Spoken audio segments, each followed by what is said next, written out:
Good morning, everybody. Welcome back. Time is 10 o'clock and I'm resuming the inquiry into the appeal made by BDW Homes Northampton under Section 78 of the Town and Country Planning Act 1990 against the refusal of Fenland District Council to grant permission for a planning application comprising the erection of up to 200 dwellings, including affordable housing and self-built custom dwellings, 2.3 hectares of safeguarded land for primary education, public open space, landscaping, children's play area, sustainable drainage infrastructure, the formation of 2 vehicular accesses, and all other associated infrastructure. And that's for an outline application with matters committed in respect of access. And that's at land east of 61 March Road, Coates. This is the 4th day of a scheduled 8-day inquiry. Could everyone present please make sure that they've got their mobile phones on silent, please?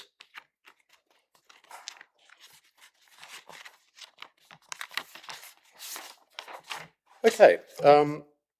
Yesterday we heard education evidence, and today we're looking at viability. Welcome to the viability witnesses. A couple of housekeeping matters just to go through first.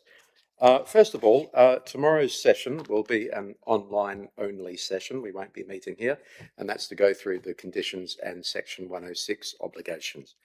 It will be broadcast on YouTube. If anybody watching at the moment online wants to participate in that section, it will be via a Teams meeting, and I've asked the council if they can send a link to anybody interested in participating. So if you are interested in participating, please advise the council today via your email address, as that will be your link to the online meeting. As I mentioned, otherwise that will be broadcast on YouTube as well.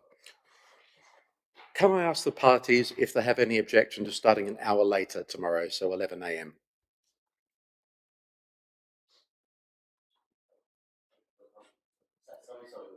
Can we start 11 a.m. tomorrow? Thanks. I just want to make sure that I've got enough time to go through the amended conditions schedule for my questions. So just to confirm then, our online session tomorrow will start at 11 a.m. and it should take a couple of hours. Okay, I've received a couple of documents. There's been updates to the core document list.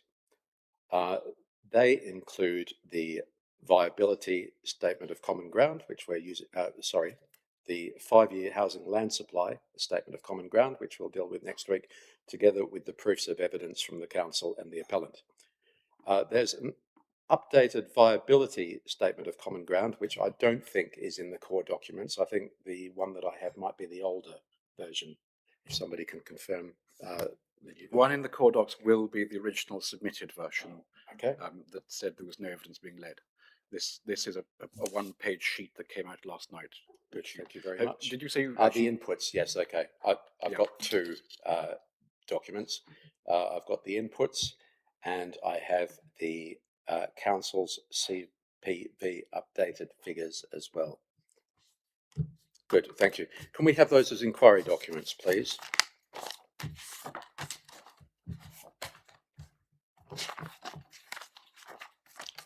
So the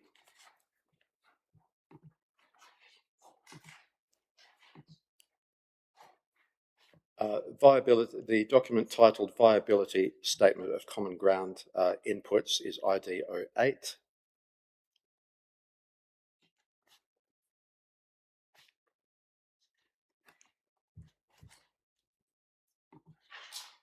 And the document titled 18th of August, 18 March Road, CPV updated, etc., is ID 09.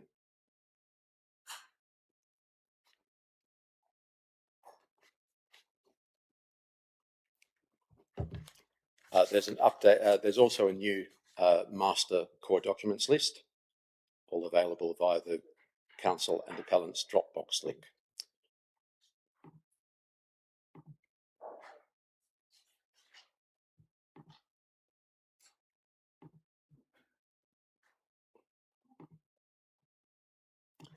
Okay, anything from the parties?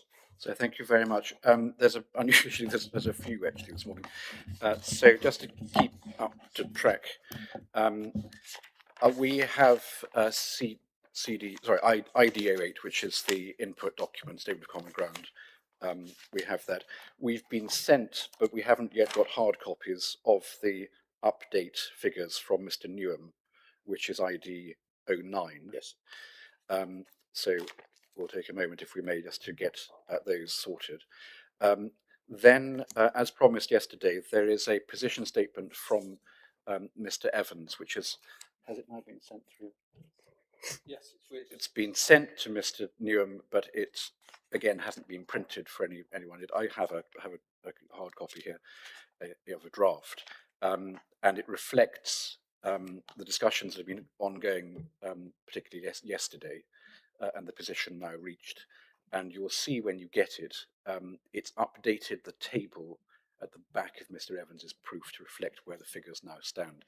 The good news, if I can put it this way, is that of the 10 original issues, some have fallen away, a number have shrunk in significance, and then we identify what are the key ones left, which hopefully will then focus the evidence hereafter. Okay. But you'll get that, and that we can give an ID number to. Thank you. Has it been sent to Mr. Wordsworth? When was that? No, it hasn't been sent. I don't think it's been sent to PIN yet, has it? Almost finished. Okay, no problem. We had trouble getting onto the Wi-Fi this morning, so it's gone to Mr. Newham, and by extension the council. We need it printed. You need a hard copy, and it will go through the PIN secretariat, so it'll then go up onto the. Okay. In a moment, I'll have an adjournment while that's sorted out. There's a few matters, if I may, just to cover off. So that would probably be ID 10 when it finally comes in. The viability position note. So we then have. Sorry, Mr. Boyle. I'll just confirm that that's ID 10. That if it's acceptable to you, so we could give it ID 10 now. Yep. And then it will arrive. It's in the ether. That's fine with me. Thank you. So that's Mr. Evans's viability position note.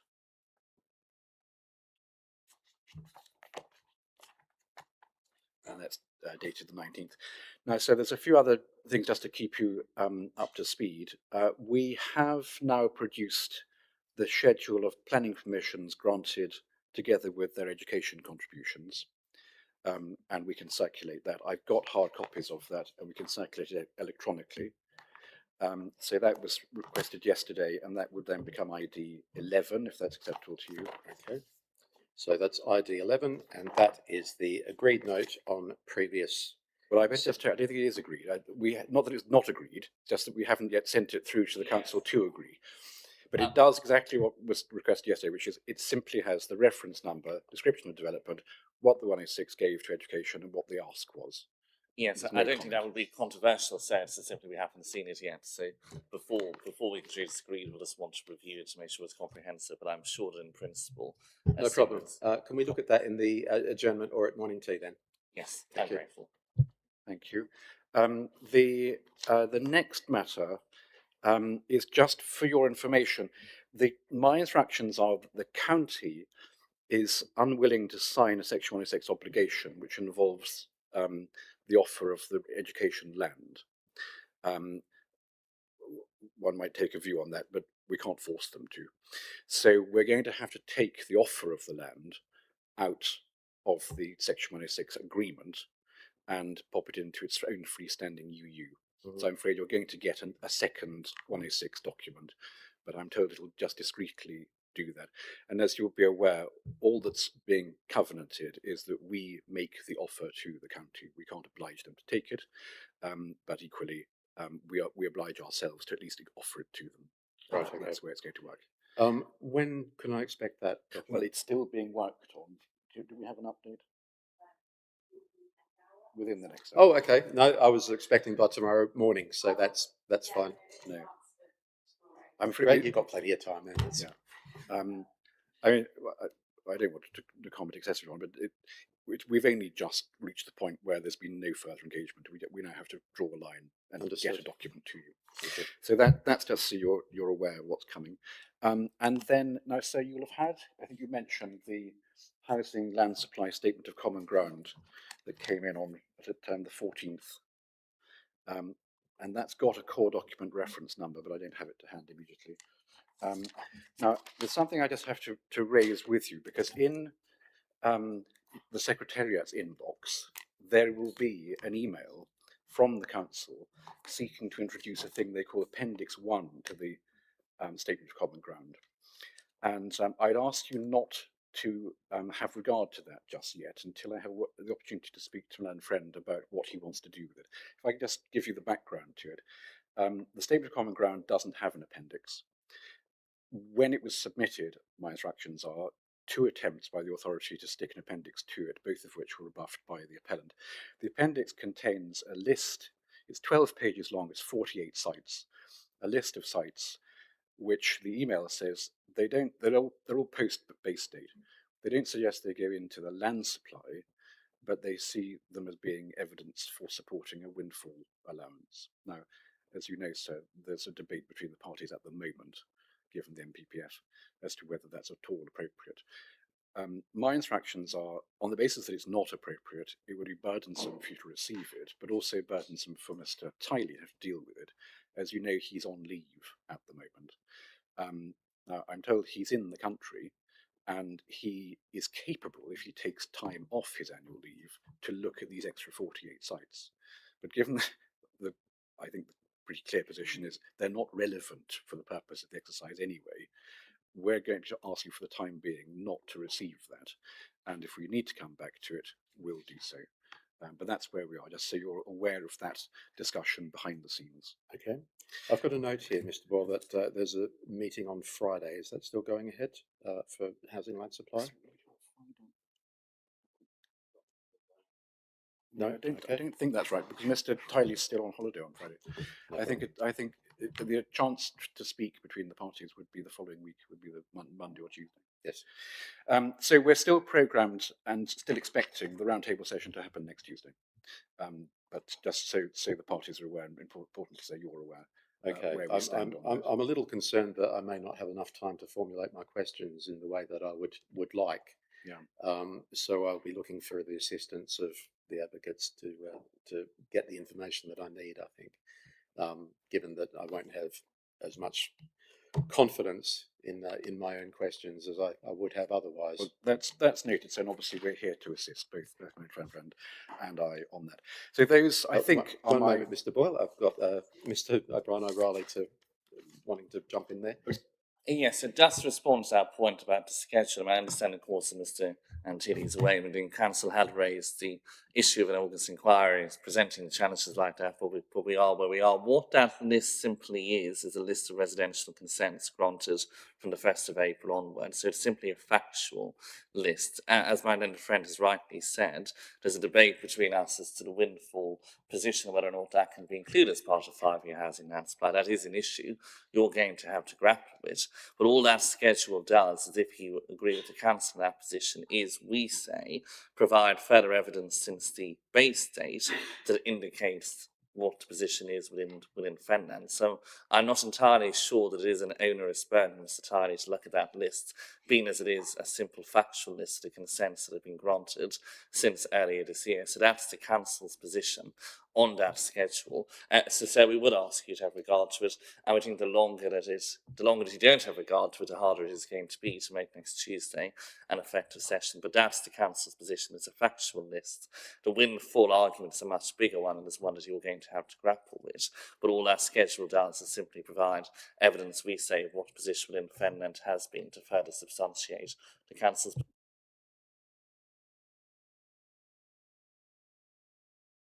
No, there's nothing further from me. I mean, I've explained the position. So those were my list of housekeeping matters. Thank you very much. Yes, so only one other point. You had asked yesterday that we write to keep you abreast of developments on the addendums in respect to the new NPPF. Mr. Lee is hard at work on his one, and we endeavour that at the end of the week will be fine for the planning addendum. The problem, however, in respect to Mr. Brown is that he is also away this week. So we haven't had a reply, as it were, in confirmation that he can as to when he can do that document. So I'm afraid it's not going to be this week, given that he is away, but we will keep you updated, and hopefully that can come before the end of the inquiry next week. But at the moment, I'm simply rather at sea as to when that's going to be, because we haven't heard back from Mr. Brown. Thank you for that. The only other outstanding matter that I have is an updated note from the landscape witnesses. That's, as we just heard from the council, perhaps next week. From the appellant, it was intended to be this week, and we're still working to that. Yes, as Mr. Brown is our landscape witness. Sorry, I should have made that. Thank you. Okay, so Mr. O'Brien-O'Reilly, you were referring just then to the planning addendum notes. Yes, so just to be clear, the planning addendum is Mr. Lee, and he's going to be able to deal with that by the end of this week. He's hard at work. Mr. Brown, you will remember, is the addendum to Mr. Lee's planning proof, which is the landscape statement from Mr. Brown. And what we're doing is asking Mr. Brown to produce an addendum, but Mr. Brown is away on holidays this week. Lovely, okay. The perils of scheduling a inquiry in August. Mr. Lee, we don't, you promised third week, looks like it's going to be a blockbuster, sorry, but right. Is there information available for the council to photocopy if I have an adjournment now? With the council, so the documents that I'm missing personally are the hard copy CPV update figures. I've got the viability estate of common ground, and what no one has is a printed version of the viability position note. So those are the two documents that need to be printed and circulated. Yes, I think that should be fine. Ms. Parker Haynes helpfully has some hard copies. I'm not sure if that's the latest documents I have received from Mr. Newham on behalf of Mr. Evans, the updated viability position statement. So that just needs to be printed. Yes, Unless it has been already. these are the statement of common ground and the CPV updated figures, so it'll just be the other hard copy of the Yes. technical notes. So I'll copy these.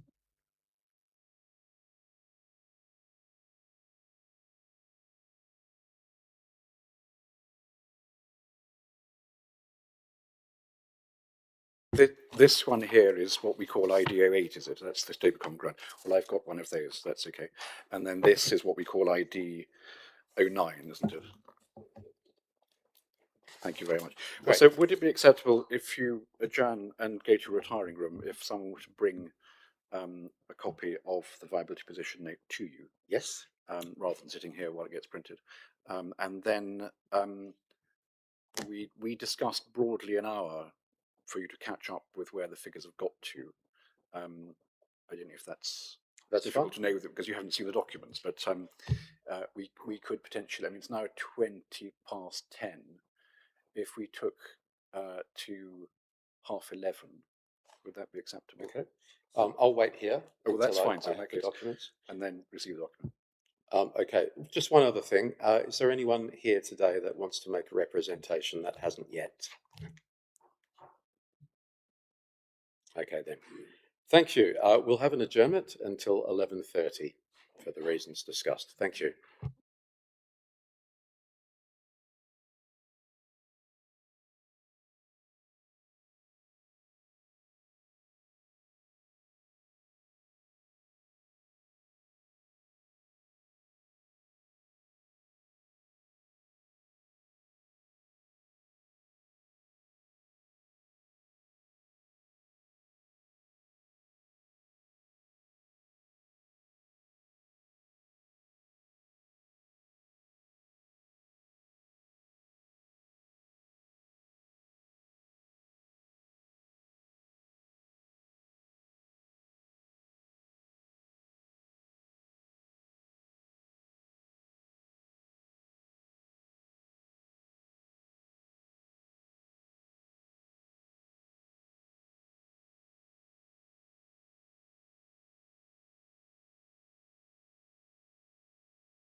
Thank you very much, everybody.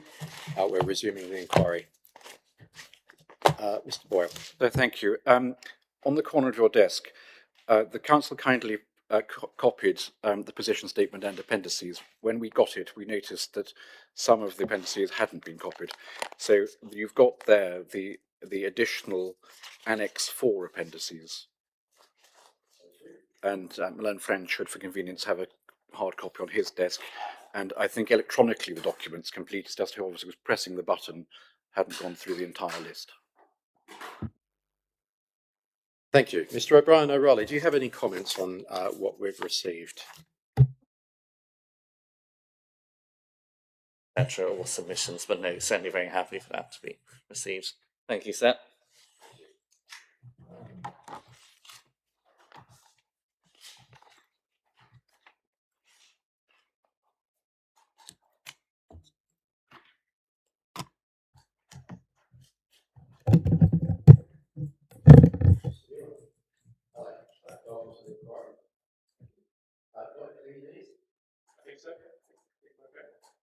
Good, okay. Sorry, that was not on the microphone. For those watching at home, I just welcomed Mr. Newham to the inquiry. Mr. O'Brien-O'Reilly. Yes, good morning, Mr. Newham. Sir, in terms of documents, in addition to the statement of common ground this morning, the new updated appraisal for Mr. Newham and also Mr. Evans' viability position note and appendices, there's a number of other documents I'll refer to, so I'll give you the core document references now.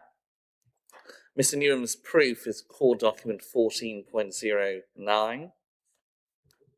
I'll also refer to Torres and Firkin cost review, which is core document 15.09 DD. Then we also have Mr. Newham's original viability appraisal, which is core document 14.09 DDD. And hopefully that's all, sir. Okay, if you just give me a moment to open those. Thank you.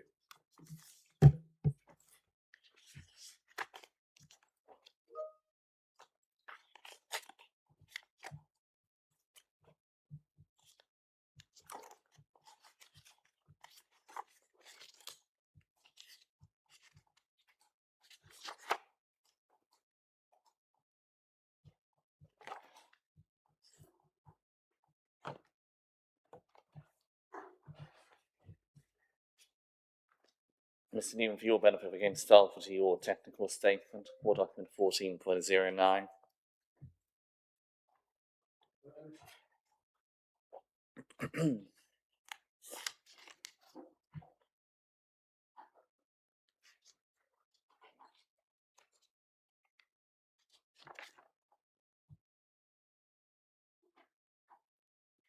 Right, just bear with me. I've got an older version of the downloaded core docs, so I just need to go online to get 1509DD.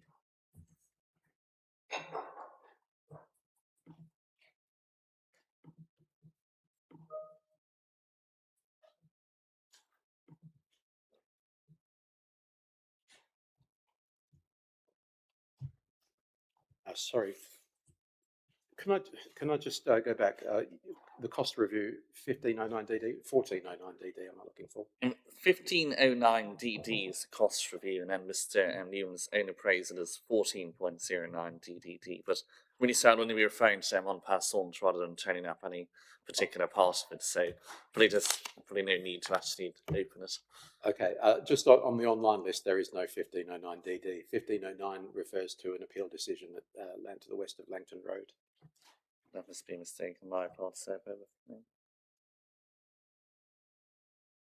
Yes, you're entirely right, so that ought to have been 14. I made a mistake in my notes. No problem. Just a moment, thanks.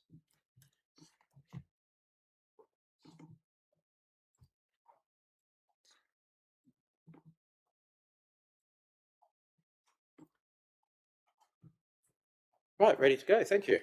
I'm grateful. Thank you, sir. Mr. Newham, if I can start introducing you to the inquiry by reference to paragraph 1.1 of your proof of evidence. You are David Newham, you're a member of RICS, you were registered valuer and a director at CP Viability Limited. Is that correct? Yes, that's correct. I think you can leave your microphone on rather than turning it on and off. We've learned over the course of the inquiry. So you've been a qualified chartered surveyor for 17 years, and you're also registered valuer with RICS. Is that all correct? Correct, yes. And in terms of your experience, at paragraph 1.2 and 1.3, does that all remain correct? Yes, it does. Yeah, the number of individual viability appraisals has gone up slightly since then, as more work has come in, but yes. Yes, I agree with you. In terms of the most up-to-date documents, the substantial work you and Mr. Evans have undertaken yesterday has resulted in your new appraisal dated the 18th of the 18th of August this year. Your updated statement of common ground, which is very helpful, and we also have the viability position note from the appellant. That's the up-to-date document supporting inquiry. It is, yeah, correct. And if I could ask you, starting with the viability position note, there's a reference in paragraph 5 to an appeal decision of the land east of the Elms in Chatteray, since how you pronounce that, village. Well, do you have any particular response to the points made there by Mr. Evans? Yeah, it's just as a general overarching comment, and this is a completely different scheme scheme type to the development that we're talking about today. This is a development of a lower number of units, 54 dwellings in total. It's a different consideration because we have to assess on the basis of a hypothetical developer, a house builder building it, and for a scheme of 54 dwellings, that wouldn't be a national volume house builder, that would be a smaller regional or smaller local builder, and that has implications for the professional fees, for the build costs, for profit, for all different types of things. So it's not a like-for-like comparison with the subject site that we're talking about today.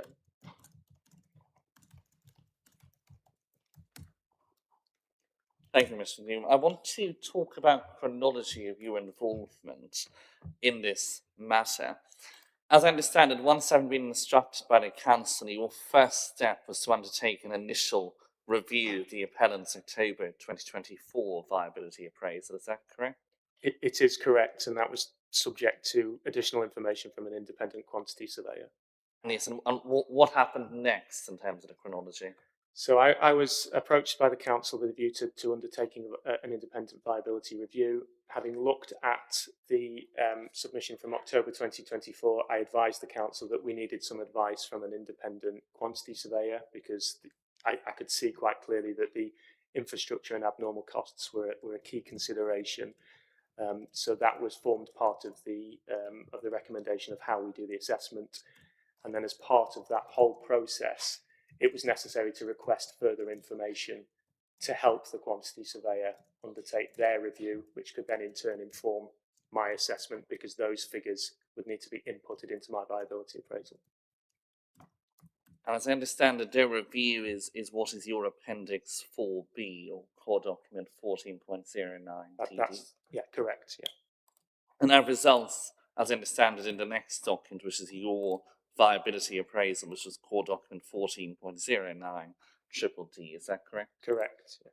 And in terms of the conclusions of that viability appraisal, what were those conclusions? So at that point, it was a viable scheme based on the full planning policy provision. So that was 25% affordable housing on site, plus the Section 106 contributions, which were around 1.76 million. And if I can pick up now your current position, which is the appraisal, which is core document, inquiry document ID 08. Do you have that to hand? Just give me a moment.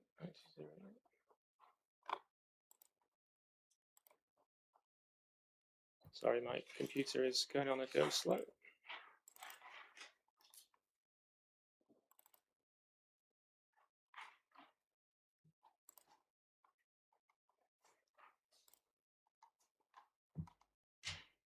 ID 008, yeah. Yes, it's the appraisals you produced last night. Do you have that to hand? Yeah, I do, yeah. And starting with the conclusions of that document, we can see that your residual land value is what figures, Mr. Newman? The residual land value is now 1,738,271. And then your BLV, what position have you reached in respect of that? So the benchmark land value hasn't changed from my original 15th of July report, it is 1,765,000. So the residual land value is now slightly below the benchmark land value. The difference is about £26,000.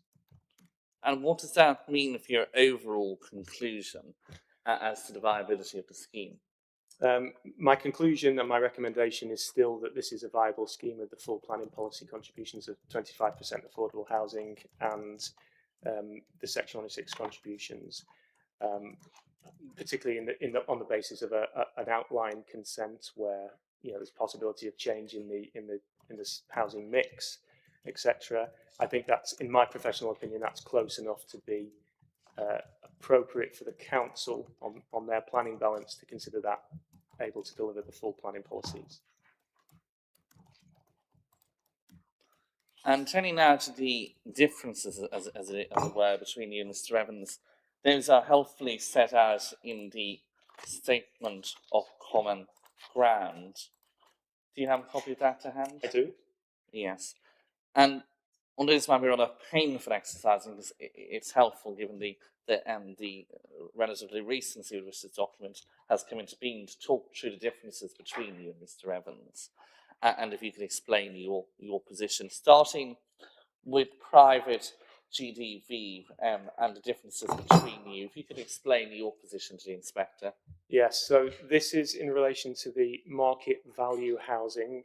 I'm sorry to interrupt. The Statement of Common Ground, sorry, online I've got the older version. What's the current document number for that? That's inquiry document 08, sir. And actually, when I 08. referred to Mr. Newman's praise, I think I had those numbers the wrong way That's around. the chart. Yes, that's ID08. That's the Statement of Common Ground. So that's the right document. Lovely. I'm going to just make a note of the Statement of Common Ground. I'm not used to seeing them in numerical. Yes. Thank you. Sorry to interrupt. No Not problem. all, sir. So, starting with that document and working our way through the, I'm not sure what shade of pink you would call a not agreed, but starting with the not agreed points. Starting with private GDV, the differences between you and Mr. Evans are set out there. Your trio 7.86, Mr. Evans is trio 4.73. What are the reasons for those differences? We have a difference of professional opinion as to our analysis of the comparable evidence identified. We both looked at the market evidence, as is normal practice when you're a surveyor. We adopt a comparable approach where we consider similar house types and sizes, and that's important. We try to get a like-for-like comparison as much as we can. Obviously, that's quite difficult for an outline scheme where the mix isn't fully determined, but we both tried to sort of work through that, looking at the evidence and trying to make these like-for-like comparisons. And my interpretation is that the average value shown there is reflective of the market at the current time. So where has Mr. Evans went wrong, do you say? I think he's been pessimistic in his analysis of the evidence. I think one of the key views of Mr. Evans is that values haven't changed materially since October 2024. Effectively, the same values have been applied.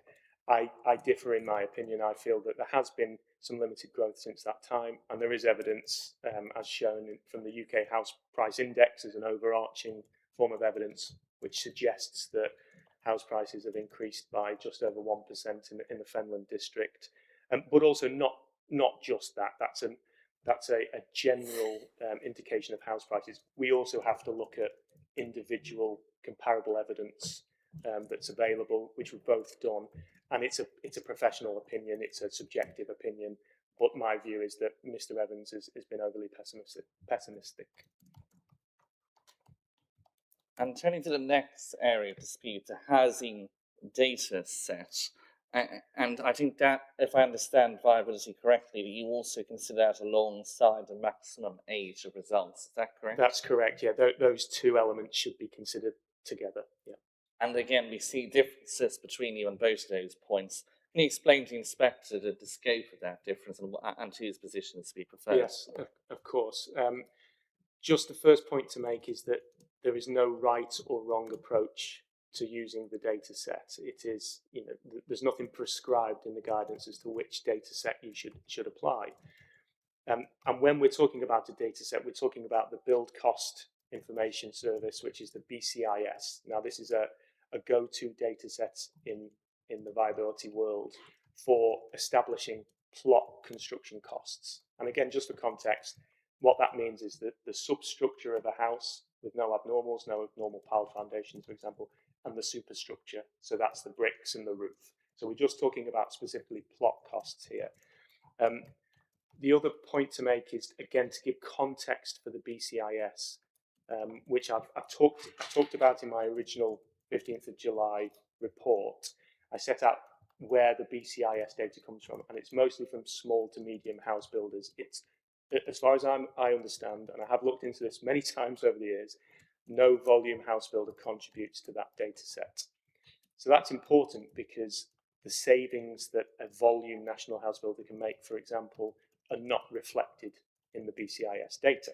So the long and the short of it is, over the years, that's been recognised in the industry, and to kind of square that circle, the approach has been to adopt the BCIS lower quartile figures, which is you'll see in the statement of common ground, that is an agreed position. We both adopted the lower quartile.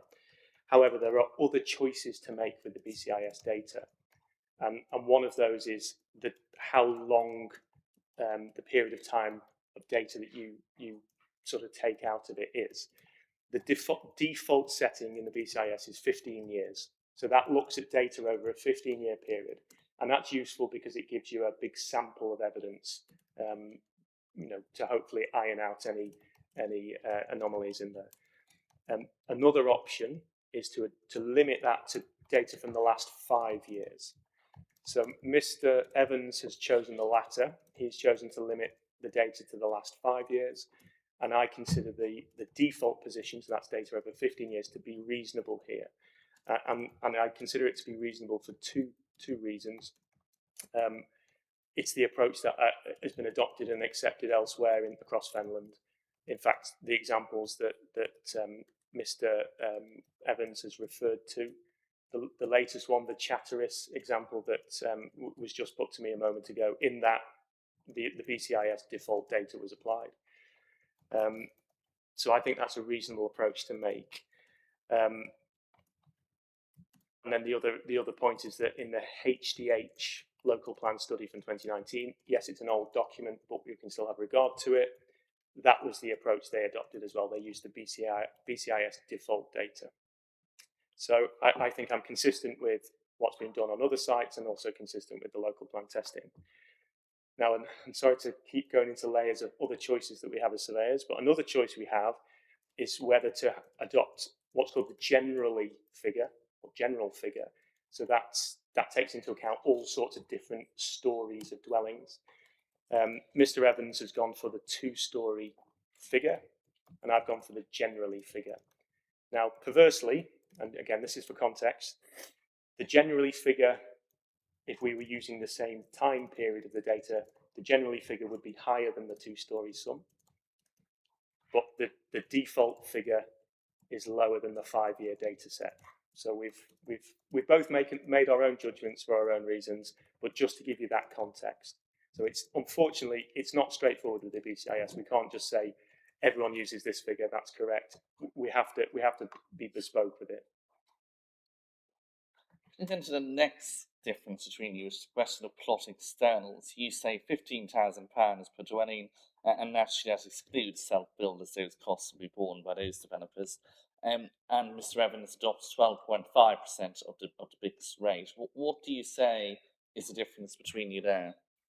So my approach now is in line with the evidence provided by Mr. Tustain, who was the quantity surveyor acting for the appellant. And in his evidence, he referred to an external cost of 2.91 million. And that broke back to £15,000 per dwelling at the time when we were appraising a scheme of 194 dwellings.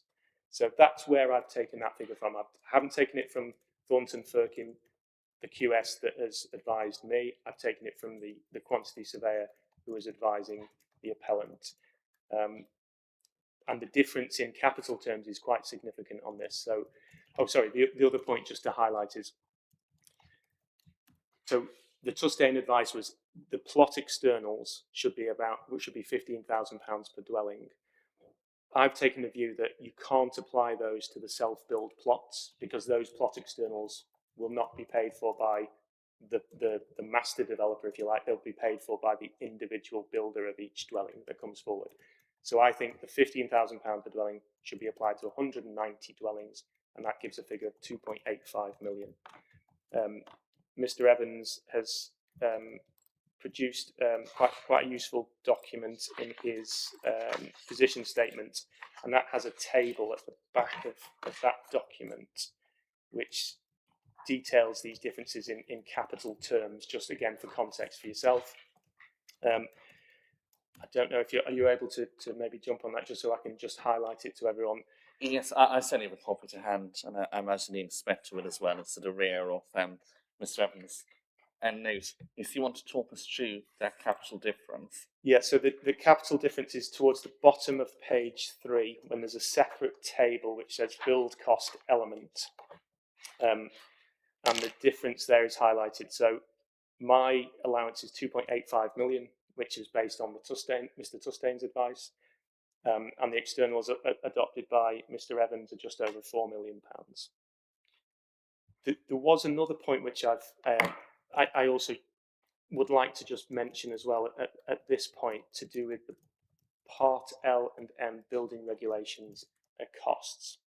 Now, unfortunately, and I'm afraid this is maybe just because this is done on the hoof a little bit, the statement of common ground doesn't refer to the Part L and M building regulations costs, but this document from Mr. Evans does, the position statement, and it does implicitly. So if you look at that table that we've just talked about, the build cost element table, at the bottom you'll see infrastructure / abnormals, and Mr.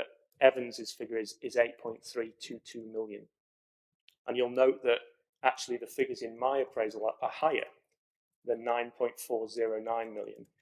And there is a little bit of difference to do with abnormals and infrastructure, which I'm sure we can touch upon in a moment. But the main difference is because I've allowed a separate figure for Part L and M building regulations.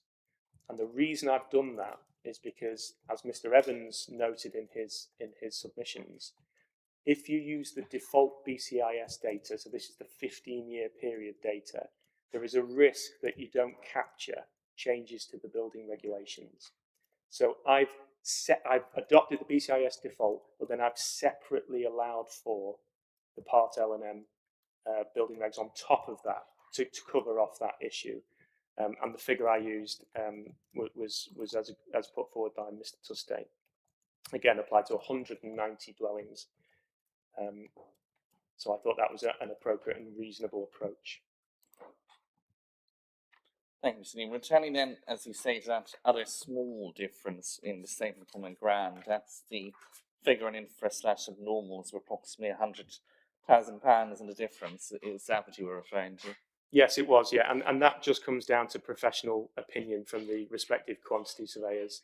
I don't think I've ever met 2 quantity surveyors that have agreed on every cost, just as no valuing surveyors ever agree on everything. But that's really close in my experience, and that's a positive on the one hand. Turning next to professional fees, against the difference here is about 1.5%. What do you say is the reason for that difference? There is a potential issue here about like-for-like comparison. Just to be absolutely clear, my allowance of 6% has been applied to all of the construction costs. So that's the BCIS figure that I've just talked about, the garages that are agreed, Part L and M building regulations, and then all of those infrastructure and abnormal costs. I've applied 6% to that. And the reason I've done that is because that's how the evidence has been analysed. So when I looked at evidence, that was on the basis that it was done. Mr. Evans has provided some comments about other examples that I've been involved with Fenland, where the appellant surveyor has referred to a figure of 8% professional fees, but in my analysis, I've talked about a figure of sort of closer to 6%. And the reason is because the 8% figure in these other schemes by other applicants has been based only on the BCIS rate, hasn't been applied to the externals of the infrastructure. So just to be aware, there's that concern there about like for like. All I can say from my view is I've based the 6% on my analysis of the evidence, and I've been consistent with that, assuming that the 6% is applied to all of the elements I've just talked about. That brings us next to profit again, 17.5% versus 20%. What's the difference there between the parties? So this is a bit of a subjective area, unfortunately, with developer profit. The planning practice guidance says that profit can be between 15 and 20% on revenue. So it does give a range, and it says that the level of profit applied should be appropriate for the circumstances of the individual scheme. So it's helpful to a point, but then it stops and isn't quite definitive and says, over to you, now have a think. So there is an element of subjectivity here. For what it's worth, I think 17.5% is consistent with what I've been looking at in other schemes in the market for a scheme of this size. But it's also consistent with the HDH local plan study from 2019. I think on a capital basis, it's nearly £10 million. If you distill it to that, then I think that's a reasonable return for a volume house builder to take on a scheme of this nature. I think the other points that I always struggle with this is that often an applicant, or then if they become an appellant, will show a position which shows a really unviable situation, and it'll say a really low profit. In Mr. Evans's testing, he ran an appraisal based on 20% affordable housing and £2,000 per unit as Section 106 contributions, but that didn't deliver a 20% profit margin.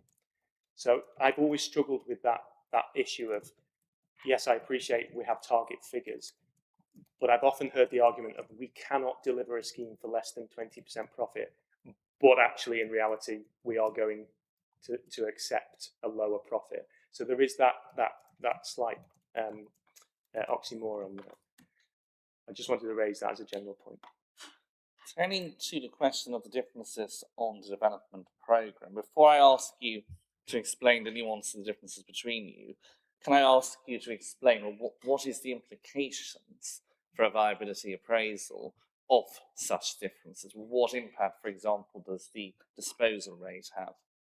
Yeah, so I've been quite cautious in my approach to the development programme. So I've assumed a 9-month pre-construction period, a build out of 60 months, so a long time over a period of 5 years, and a disposal period of 55 months. Again, a long period, and obviously, as shown on the statement of common ground, I've been a lot more cautious than Mr. Evans in his views, and the implication of my approach is actually a negative one in terms of financial costs, because you're building out slower and you're getting your capital return more slowly. That increases the level of finance costs, or it should do. So it is certainly a negative point. The other point to make is that in my disposal period, I've obviously allowed 55 months. That gives a better opportunity for a volume house builder to protect pricing, if you like. Mr. Evans had made a point in his submissions that you can't have higher values and higher sales rates. And from my perspective, I've adopted a slightly higher sales rate than Mr. Evans, but I've also adopted a much longer disposal period. So that gives the opportunity to secure stronger values over time. May I just ask a question there? Yes.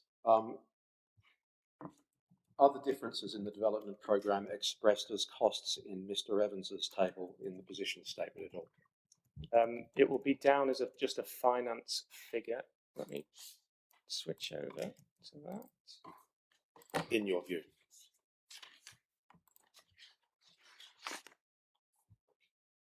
So in Mr. Evans's position statement, yeah, the finance costs are set out in the bigger top table as an overall figure.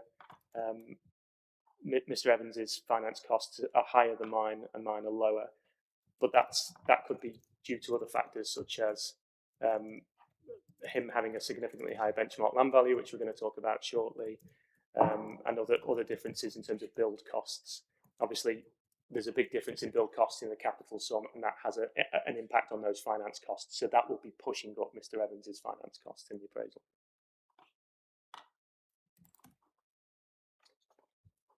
Anything else to say on the development programme? No, I don't think so. That brings us then to the question of the premium. And again, you've adopted a split net developable area and remaining land EV approach. Mr. Evans applies across the gross area. You also differ in terms of the multiplier. What's the position there? So, in my view, I've been reflective of other decisions that have been made at appeal.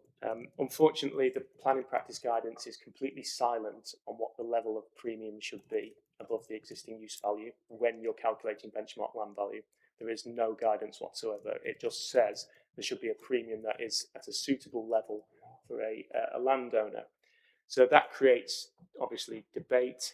But what it does say, which is really crucial, is that there has to be an adjustment in the level of the benchmark land value to reflect the level of abnormal and infrastructure costs. So the implication being, as your abnormal and infrastructure costs go higher, the benchmark land value should be lower to shoulder some of the burden of that. And that makes sense because, you know, if you're always going to have these abnormal costs to build out that site, then the expectation of land value should be tempered to reflect that. So that's in the guidance, which is obviously important that we try and follow that. So in terms of what the level of premium should be, my approach has been to look at some appeal decisions. One I was involved with, but another I wasn't, and that was I'll call it the Warburton Lane appeal. It's in my submissions, and that was useful because it was a large scale development, a big development with significant abnormal costs, and the approach that was adopted was this split approach. Sorry, the approach that was accepted by the inspector was this split approach that I've done here. In fact, actually, I've been more bullish because in the example from Warburton Lane, the level of premium uplift was only applied to the net developable area, and the rest, the undevelopable land, that had just an existing use value applied to it. I thought that was actually probably a bit on the mean side, so I'm always trying to, if I can, to be, in my opinion, cautious. So I decided to do 50% of the uplift. So I dropped it to 4.25 rather than 8.5. So that's why I've got that split approach. Just one point I just forgot to mention on the premium. So the guidance says that the benchmark land value has to reflect the abnormals and the infrastructure costs. The existing use value cannot change. That's a fixed sum. So the only flex that we have is with that premium uplift. So the only adjustments we are able to make are in that premium uplift. And in my judgment, taking those two appeal decisions into account, and obviously, you know, my general professional experience, I felt that was a reasonable return in this circumstance. And that resulted in a benchmark land value of 1.765 million. Yes. I suppose, Mr. New, in your evidence so far, you've dealt with how you get to that different figure. But is there anything else you want to say about the BLV? The only general point is the guidance talks about a reasonable uplift from the existing use value. So we've got an existing use value of about 260 to 270,000. That's what the land is worth today as agricultural land. So in my opinion, if you're getting an uplift to 1.765 million, I mean, I'd be happy with that. You know, I'll happily go on record with that would be a life-changing sum for me. So, you know, it's a judgment, of course it is, but I feel that's a reasonable return to a landowner.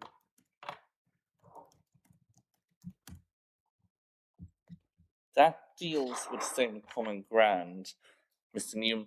Taking a step back and looking at the position that obviously is for an appellant's evidence to demonstrate lack of viability of a scheme, what do you say about the appellant's evidence taken as a whole at this stage of the inquiry? Well, obviously, I disagree with the conclusions, particularly for. I mean, we can do viability at outline stage, and obviously it's appropriate.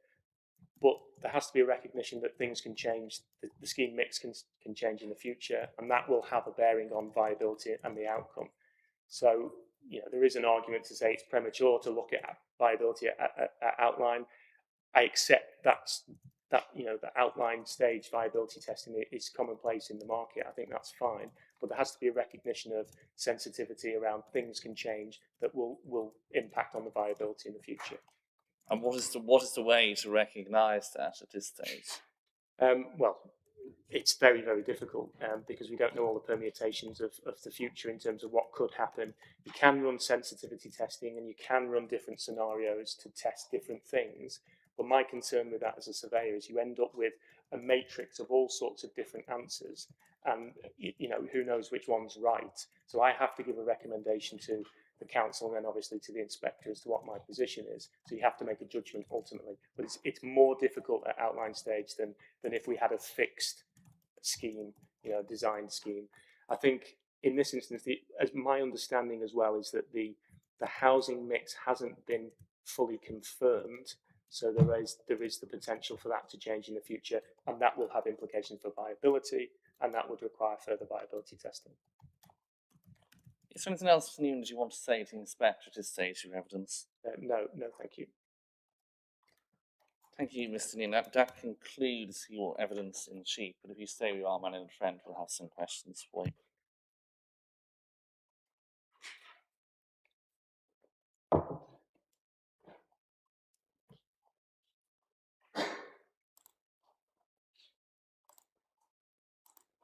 Thank you, Mr. O'Brien O'Reilly. Mr. Boyle. Thank you very much. So, Mr. Newham, good afternoon, as it just is. I think you've got all the documents you will need, apart from the signed statement of common ground on viability, which is dated on the front, the 17th of July. It was signed on the 10th and the 13th, and it's CD 1203.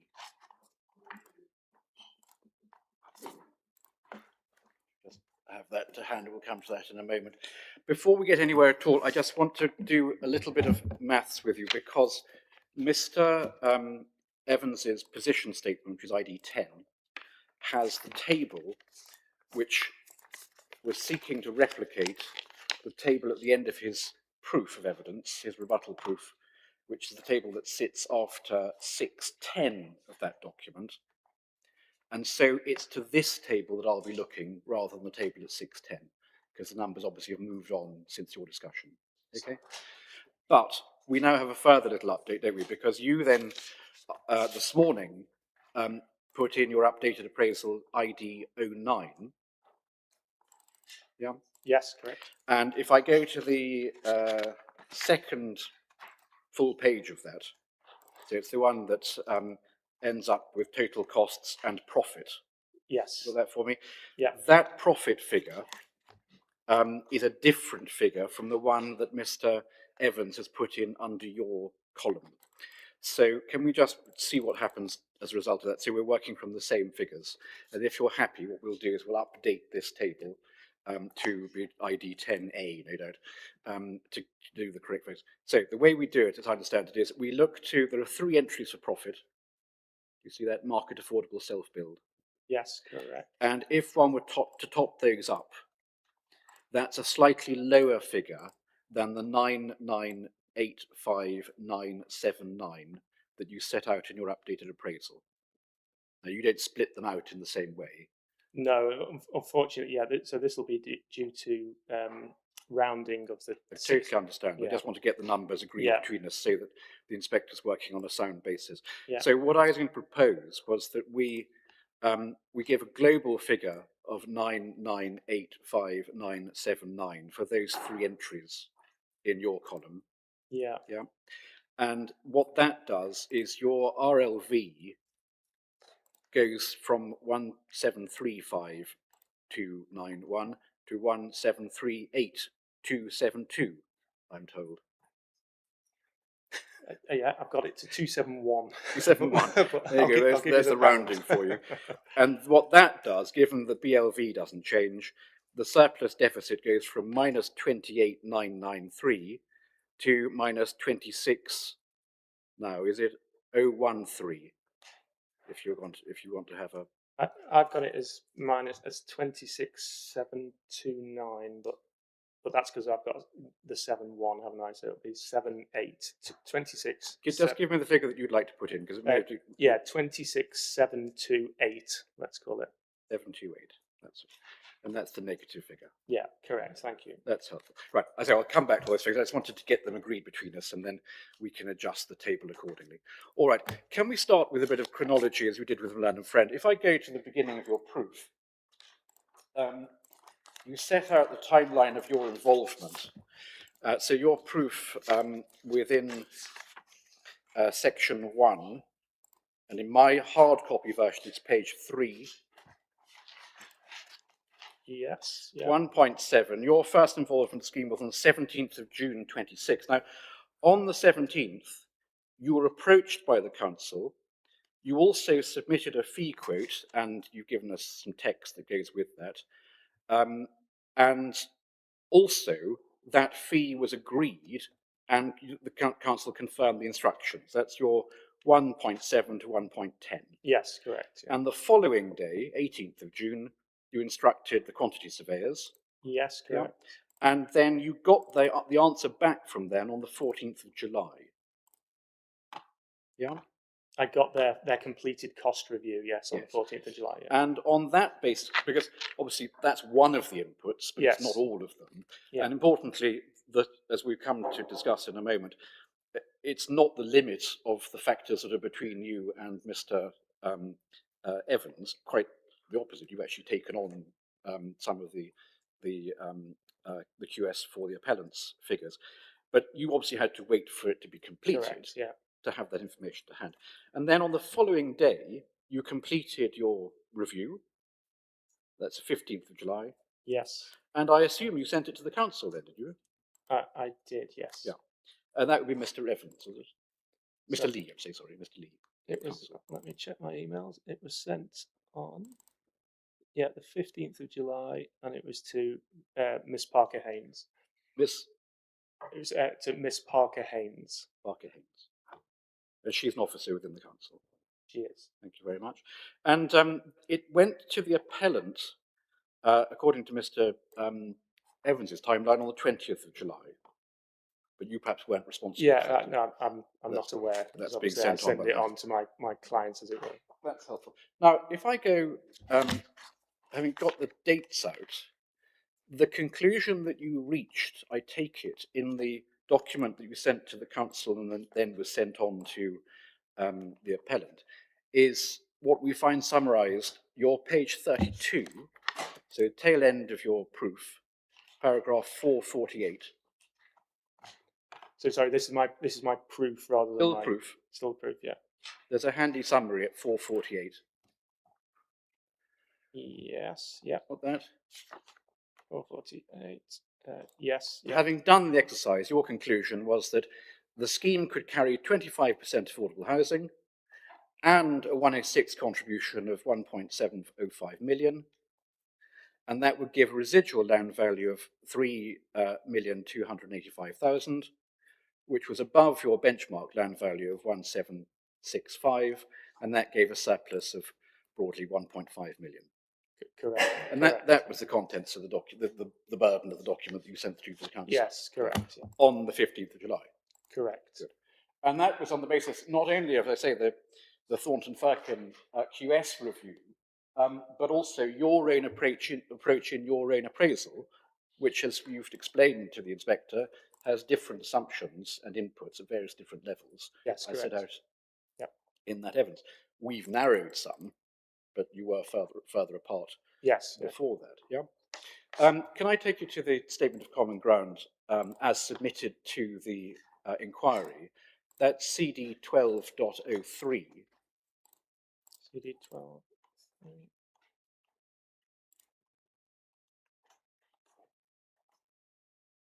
Yes. You have that? I do. Now, the dating of it is interesting because on the front cover it's dated 17th of July, but the signatures you can see on the page before are 10th of July from Mr. Evans, and this is Mr. Lee, the 13th of July. Correct. Yeah. Now, you at that point hadn't reported. Correct. You reported 2 days later. You got the Thornton work 1 day after this. But Mr. Lee would have known, because you were instructed, that you were undertaking said review, and that all you were waiting for was the Thornton Firkin information on QS matters. I can't answer for Mr. What Mr. Lee. communication did you have as to your expected resulting outcome? Not the precise figures, because you're waiting for the QS, but had you informed the authority that, having been instructed, your expectation was you'd be able to show £1.7 million 106 and a 25%, as you put it, policy compliant affordable housing figure? So I hadn't submitted my appraisal at that point. Get that? But Yeah. had you made any communication to them? I can't that remember. you expected to support their case? I can't remember offhand, but I can certainly check my emails. Do you mind checking your Yeah. email traffic with the council? Because Yeah. it may be important for other purposes. Thank you. But let's go back to the document. So if you've got the core document 1203 to hand, Yeah. paragraph 5 records that the 2004 assessment wasn't independently reviewed. That's a matter of fact. We know that. The council chose not to do it. And 6 says that the application was determined on the basis of the FA and the offer represented the maximum viable. And that offer, as we can see, is 20% affordable housing and £2,000 per dwelling. Yeah? Yes. Yeah. And then it's agreed, so this is Mr. Lee and Mr. Evans, agreed that since the planning application was submitted and determined, the viability position has not improved, primarily due to construction costs having increased and significantly, whilst housing market has stagnated. The appellant is contained to maintain the offer, and the council does not contend in the circumstances that any greater provision would be viable, and accordingly the parties agree no need for viability evidence to be heard at the inquiry. See that? Correct. That obviously changed when your report was submitted on the 15th. Yes? Yes. And then Correct. that was sent through, and we've had to deal with it thereafter. Now, just help me with this. You mentioned in your evidence in chief that you've noticed, in broad terms, a plus 1% modest growth in sales figures. Value figures, I should say. Yes. Yeah? And that accords, doesn't it, with the evidence that Mr. Evans has put in. If you go to his rebuttal proof, there's a section 5, if you have that. Yeah. Just bear with me. Section 5. Sorry. Section 5, that's Yeah. right. Yeah. And if you go within that, there's a paragraph 5.6 and a little a, values and sales rates. It's Yeah. hard copy, page 12. Yeah. And if you turn the page, can you see the reference there? He's got a 1.1% Fenland increase Yes. between Correct. October 24 and May 26, which Yeah. was the last year. So in broad terms, you're in agreement on that point, that the growth has been plus 1%, Yes, plus 1.1%. correct, yeah. Good, that's very helpful. And that's in contrast to the loading on of additional costs, which he then sets out at his B, C, D, E, F, and then the conclusion respect to the HBF report at paragraph 5.7. Yeah? And without going into the precise figures, the principle of what you're seeing there, the inspector sees there, you don't give counter evidence to, do you? For example, the all tender price index going up by 5%, that there are certain building materials have a higher percentage, labour costs have a higher percentage, the arrival of the future home standards, you've now agreed the building safety levy, and I don't think you disagree in respect of costs of borrowing having increased as well. So those matters are not disputed by you. Is that right? So we agree that build costs have increased since October 2024. Thank you. Where we disagree is Mr. Evans hasn't allowed for a change in the house prices since October 2024. So he hasn't allowed for the 1.1% uplift in the house pricing. Well, we'll come back in his evidence in due course as to how he considers the land prices to more properly be reflected in these days compared to what he's used. But the build cost generally, the costs of building houses, not just the BCIS rather, has gone up to a greater degree than the modest 1.1 or 1 plus 1% sales value. Yeah, I agree, and that is already reflected in my appraisal. That's excellent, thank you. And so when we go back, thank you, to the statement of common ground that was submitted, and it says that since the planning application was submitted and determined, the viability position has not improved, primarily construction costs having increased significantly, and the housing market has stagnated, and we know what that means, it's a plus 1% growth over the period. We can agree, can't we, that the difference between you and the position adopted by the authority and the appellant in this document is not to do with the fact that conditions viably have improved, but rather you have a different approach to your appraisal set out in the documents we've got. Yeah, I agree. Ultimately, what I'm saying is Mr. Evans' original October 24 appraisal was not correct. Yeah. There was differences of opinion. But So we're moving from a, yeah, sorry, go on. No, you So continue. I was just going to say, so we agree that the build costs have increased since that time. I think that's indisputable. My view is that sales prices have increased, and obviously Mr. Evans will talk about that shortly. But all of those elements are reflected in my appraisal as it stands. So it's got the build cost inflation, and it's got, in my opinion, the right house prices, and that is throwing out the outcome in my appraisal. That's very helpful, Mr. Newham, very fair. I'd say the proposition is not that viability in Fenland has got better for building houses, but there are two different appraisals, and by having different inputs, they come out with different Yeah, inputs. I think that's fair. I think that's Good. fair. Yeah. That's very helpful indeed, and that is noted. You can put away the original statement of common ground in that case. Let's look at some of the figures. Now, I had you a moment ago have paragraph 448 of your proof open to see the figures where you started. Yeah. Yes. Yeah. And got it. I may say, I'm sure we can all express our thanks to you and Mr. Evans for narrowing the differences between you. We started with, we totted up 10 differences in Mr. Evans' evidence. You and he have gone through those, and I said to the inspector earlier, some have dropped away altogether. Yeah. Some have narrowed because you've come more closely to common accord. Sometimes the remaining difference is no more than a mathematical issue. Yeah. In other words, if you're dealing with a figure percentage on a different base figure, you'll get a different outcome figure. Yeah, that's correct. Yes. And so we may see some differences like that, but it's not the cause. The difference is not that line. The difference might be the GDV, or it might be the build costs, or whatever it's being applied to. Correct, and that's why the statement of common ground is quite a useful document, because it highlights, that we've both agreed that contingency is 3% of a figure. Yeah. So, but if the figure changes, then yeah. So we recognise that. So some have disappeared, some have narrowed because you've reached agreement on certain aspects. Some, the difference is only because there's a base figure that is different. Yes. And then we're left with what we call the big ticket issues. Yes, correct. Yeah. Right. Well, let's do that. So if I go to the table in multicolours, it's under. It's above paragraph 10. Sorry, which documents are we on? Forgive me. I'm in the position statement, ID 10. Is it position statement? Yeah. Yeah. Yeah. It's the it's under paragraph 9, but it's over the page. Yeah. Got it? And I'm just looking at your column, which is headed blue for the time being. Yeah. Okay.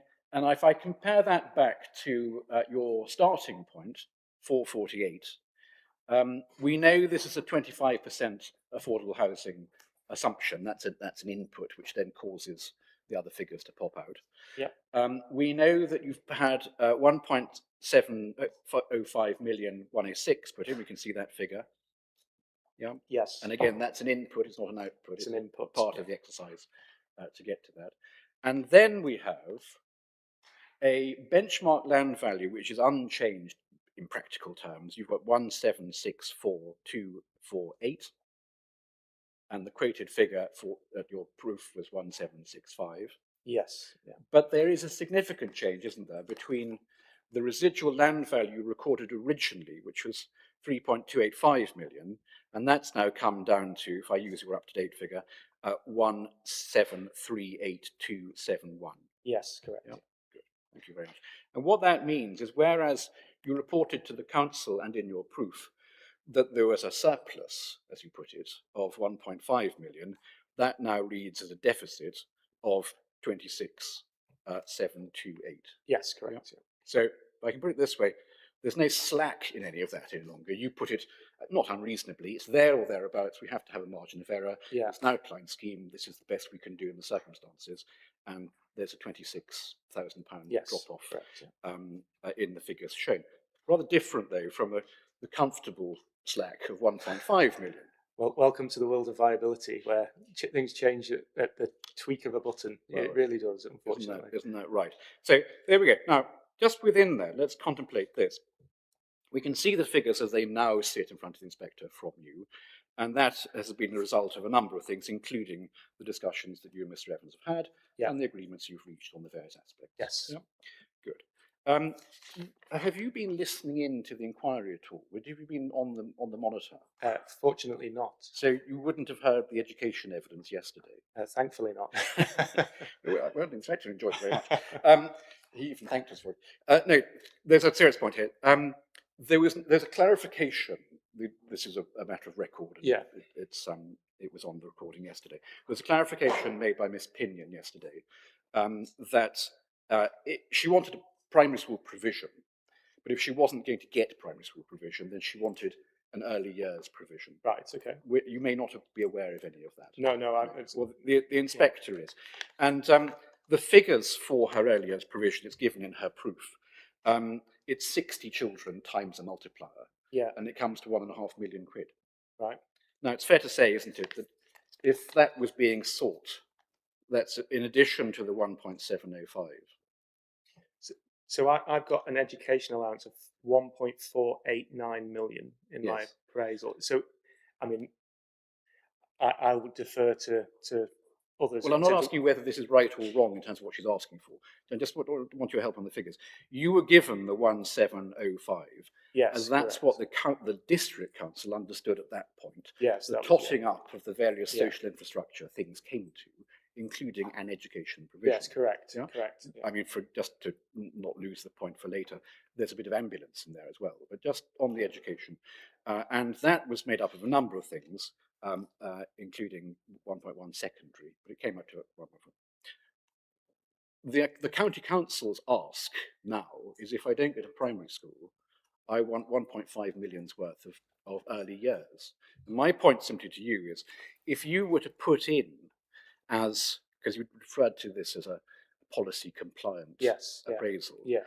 if you were to put in 1.5 million into the 106 contributions at 1.705 million, then you're down to an RLV of, just look at the figures, it's going to be about 200 grand. Correct. Sorry. No, I was going to say, so if what you're saying is that there's an extra education contribution that's going to be an extra 1.5 million on top of what already has been allowed, will that have a negative impact on viability? Yes. Yes, of course it will. Then the answer is, in round terms, Yeah. that 1,700 at the RLV goes to about 200, and so your surplus deficit will go up to about 1.5 million. Yeah. So if the total Section 106 contribution becomes 3.2 million instead of 1.7, and it drops, that can't be sustained based on my appraisal. That's very helpful to confirm that. Thank you very much. And similarly, again, just sticking with the education point, her other thing was, well, I want a primary school. I can't ask you for the whole thing, which was £17 million, or £80 million, but still proportionate would be 80 kids worth. And again, she had a multiplier, and it comes to about 3.5 million.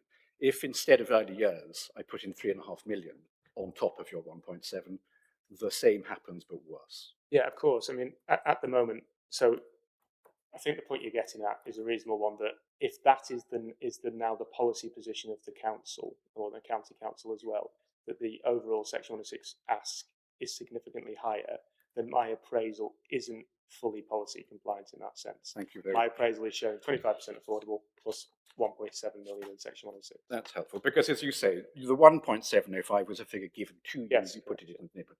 If I give you a different figure, the outcome is different. Yeah, absolutely. Yeah, I'm a robot in that sense. You just give me the number, I plug it in. I don't for a moment intend to repeat that in my closing, Mr. Newham. Let's then look at what some other differences that we've got here. There is a difference in terms of the private GDV on sales rate, sales per square foot. Yes. If you look to the top right of this table, it's £500,000 between the two of you. Yes, Yeah? correct. And indeed, the actual pound per square foot, a layman might think, is not a very different figure between what you've adopted and what Mr. Evans has adopted. He covers this under his issue little 1. So if you go to his proof, if you wouldn't mind, he lists the then 10 issues at 6.6 of his proof. Yeah. You've got that? Yeah, got that. Yeah. And he picks up market values at 7.6, and then full heading at 7.7. Yes. Yeah. And he sets out, you've got three, let me make sure I've got the right figures still.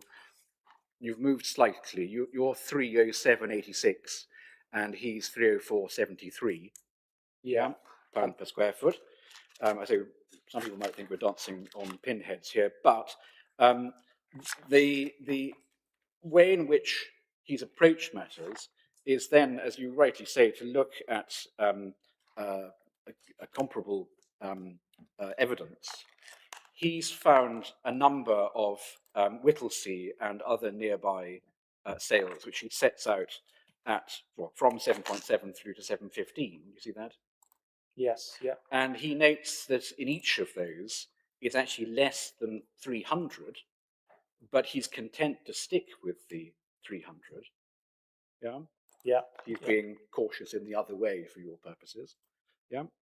He also notes that the figures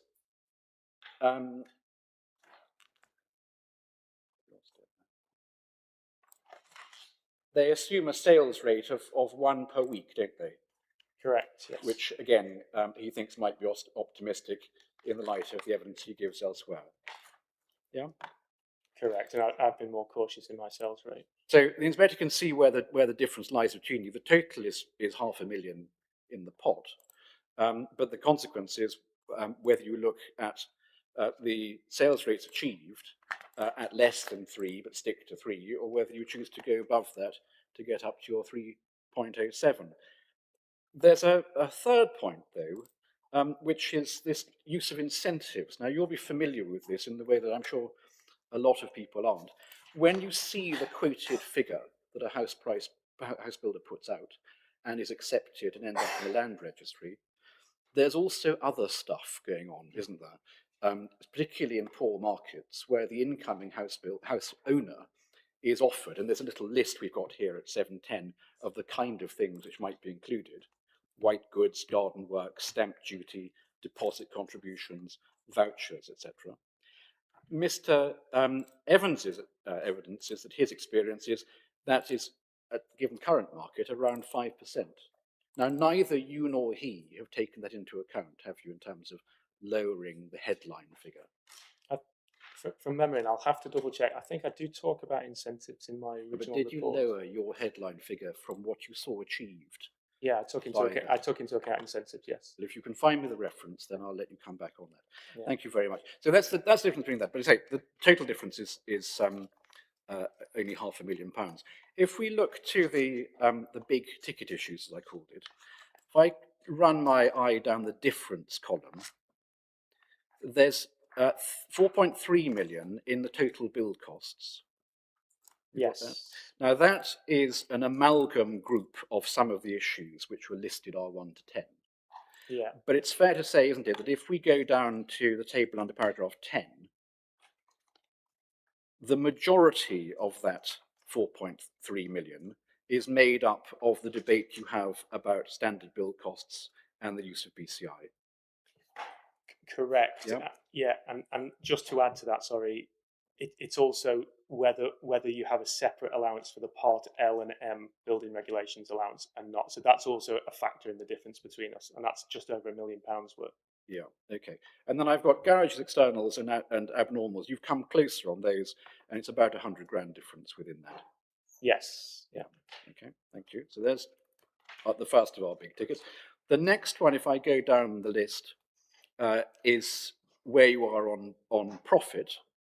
And the essential difference here is that Mr. Evans has used a 20% based on the market conditions, and you prefer a 17.5%. Yes. Yeah. Yeah. And then we have, going down, the key difference in terms of how you then calculate the surplus or deficit is how large or otherwise your BLV is. Yes. Correct. Yeah. So that's our, as we've listed it here, paragraph 11, our issue 7. Yeah. Yes. Correct. Good. And if we look at the figures, the 4.3 million alone would alter your 1.7 million, such that you would be in a negative world rather than a positive world. Yes, it's obviously that is the main difference between us in capital terms. And similarly, your profit, the difference is there 1.2, and you can see the difference that would make to the RLV. Okay. Now we've then identified moderate differences. The first of which is the GDV point we just touched on. Fees. We hear the difference that you identified there. It is right, isn't it, that in the annex, Annex 4 to this note, in the Charteris case, if you just turn that up for me, please. Yes, is this 4A or is it all? I think it's actually 4B, which is, it starts with a page, dear Miss Parker Haynes, Yes. from you. Yeah. And it's numbered page 1 in my version. I don't know why, but I actually want you to go to page. We've only given extracts, obviously. Page 23. So that's there's a map on the first page of 4B. Yeah. And then professional fees at 4.34. Yeah. Yeah. And there, what happened is Carter Janus, who were your oppo, were suggesting 6.67. You then review similar schemes in the table on the following page and get to 8.02. And you say, Carter Janus is a bit low. I'm now at 4.37. We've adjusted this to 8. Yeah, correct. 8%. So there's now here it's in terms of the size of the scheme there. But you have another point, don't you? That if you're having to deal with high costs and abnormals and so on, then you would seek to lower your BVL premium. Yes. Yeah. Correct. That's very helpful. That's not what you did in Charteris, though, did you? Because you accepted Carter Janus. Yes, that was just accepted at that point. Yeah. And so, for your note, it's page 31 of the same document, paragraph 458 to 460. Thank you. So these are the moderate differences. There's also finance costs, but again, I think that's a maths point, isn't it? On which one? The finance costs. Yeah, it is. Because if you're dealing with different value, then your finances change. Correct, and we've got different, obviously, sales values, different plot costs, all the rest of it. So yeah. And then we've got the minor ones over the page, which I'm not going to tax you with. You've come closer, fortunately, on the how you approach. Well, get it there right. You've come closer on your resultant figure. Yes. For abnormals, externals, infrastructure. So I'll leave that. Good. Let's then take the three things which are important, which we suggest for the inspector. The BCIS exercise, yes, there's a default position and you can have 15 years data set, etc. But it's right, isn't it, that if we go to Mr. Evans's evidence on this subject, it starts at paragraph 716. Here's proof 716. Yes, yeah. By using a 15-year age range, and the figures are given at his 719, it's right, isn't it, that you have something like 85% of your data set more than 5 years old, less than 10 years old. Yeah. Sorry, I lost the point. Look at 719. Yeah. Yeah. Based on that entire data set going back 15 years, Yeah. 85% are between the 5 and 10 year period. Yeah, correct. Yeah, sorry. Yeah, I've got that. Yeah, that's little a. Yeah. And then little b for the flats, there's 150 projects there, it's 85% again, 5 to 10. Now, it's a fair point, isn't it? Even in the sort of outside world, but certainly within valuation world, we recognise, don't we, that the world had a seismic change around 2000. There is a time lag always with the recording of the BCI costs, etc. But with the effect, the lingering effect of Brexit, and then the direct effect of COVID, and then since then, of course, we've had all the other macro turmoils across the globe, as well as in our own country. Yeah? And so when the inspector's looking for up-to-date evidence, he's going to have a degree of caution about pre-2020 information compared with post-2020 information. Fair? I don't think it's as simple as that. I think Making it as simple as I can make it. But the principle is right, isn't it? The world changed about 5 years ago. But unfortunately, the world's always changing, and I've been told this for 10 years as a surveyor, that this is the worst market the developers have ever experienced. This is always the way of things. So, if you go back to 2015, 2016, we had a difficult period of time. After that, we still had the lag effect from 2008 and the credit crunch. We had different levels of interest rates and all the rest of it. So it's not as simple as that. I take your points. I understand it.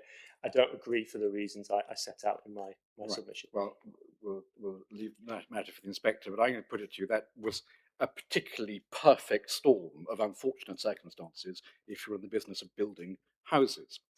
And it's right, isn't it, that elsewhere you've accepted that as long as you've got a sample size of 20 plus, and we've given the example of one of your own cases, then that's sufficient to have a reliable sample.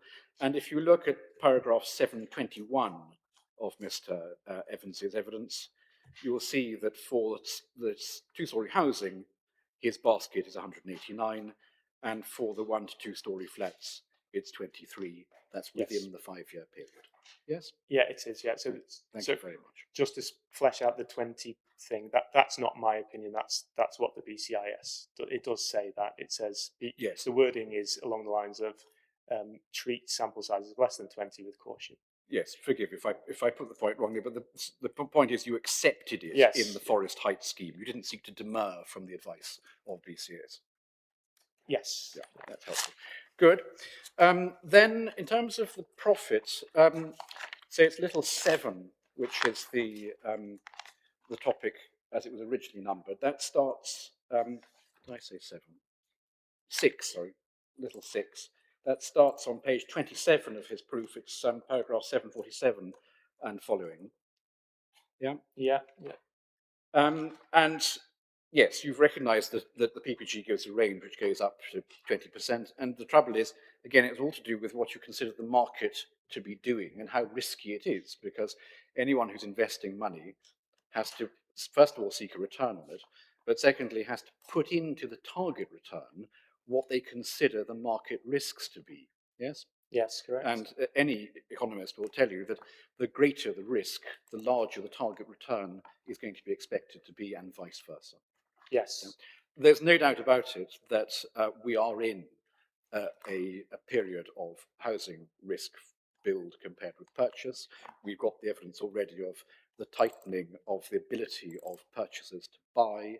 We've got the need to give more incentives. We've got uncertainty as to where costs will go, except that they're going up, and so on and so forth. This is, to be fair, isn't it, as it's put in paragraph 754, it's hard to contemplate how bad you'd have to be to get above your 17.5.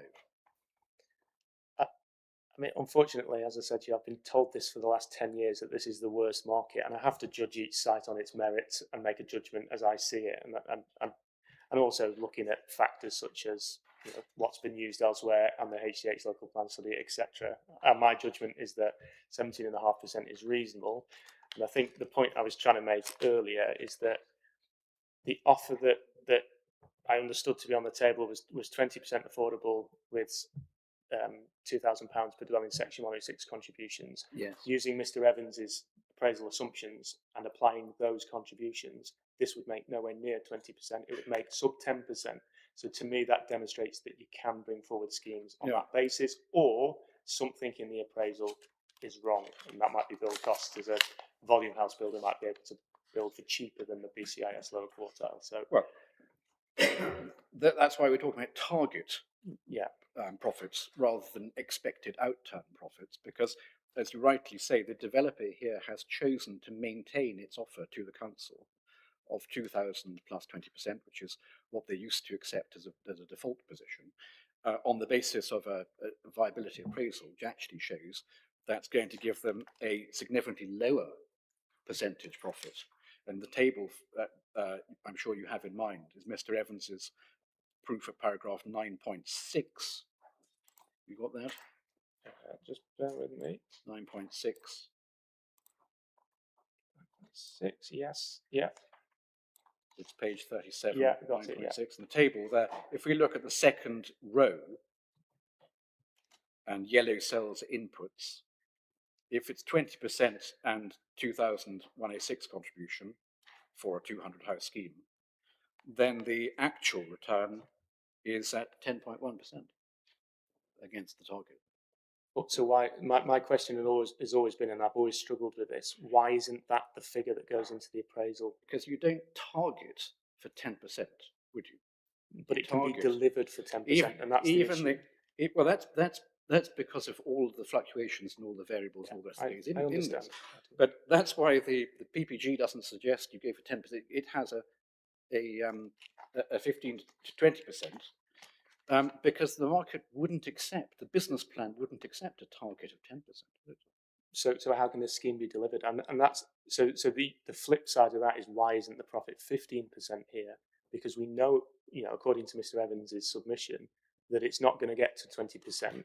And you've just said it can't be delivered at 10%. The market won't take it, but it clearly can be, because you're progressing it. And that it can't be planned for 10%. That's why we call target percentages. In the same way, you've used a target percentage of 17.5. Yes, we've used a target of 20. But the point is, it's a target percentage, and the way you pick your target percentage is to reflect upon the risk you're exposed to, and the risk you're exposed to is all of the circumstances, both the costs and the values changing over time. That's right, isn't it? I accept that. I think what I've always struggled with, and we've never had, is what is the submission that's gone to, say, a funder for, say, this scheme? What profit margin is being expected there? And how can that be aligned to the viability? That's always been, and I appreciate exactly what you're saying, and you're right in that the guidance says we've got to be 15 to 20% profit. But this is an issue in viability. There's often a misalignment between what's being taken as a profit to deliver a scheme and what's being used for viability testing. So yes, I 100% understand the point, but that's always been an issue for me. Thank you.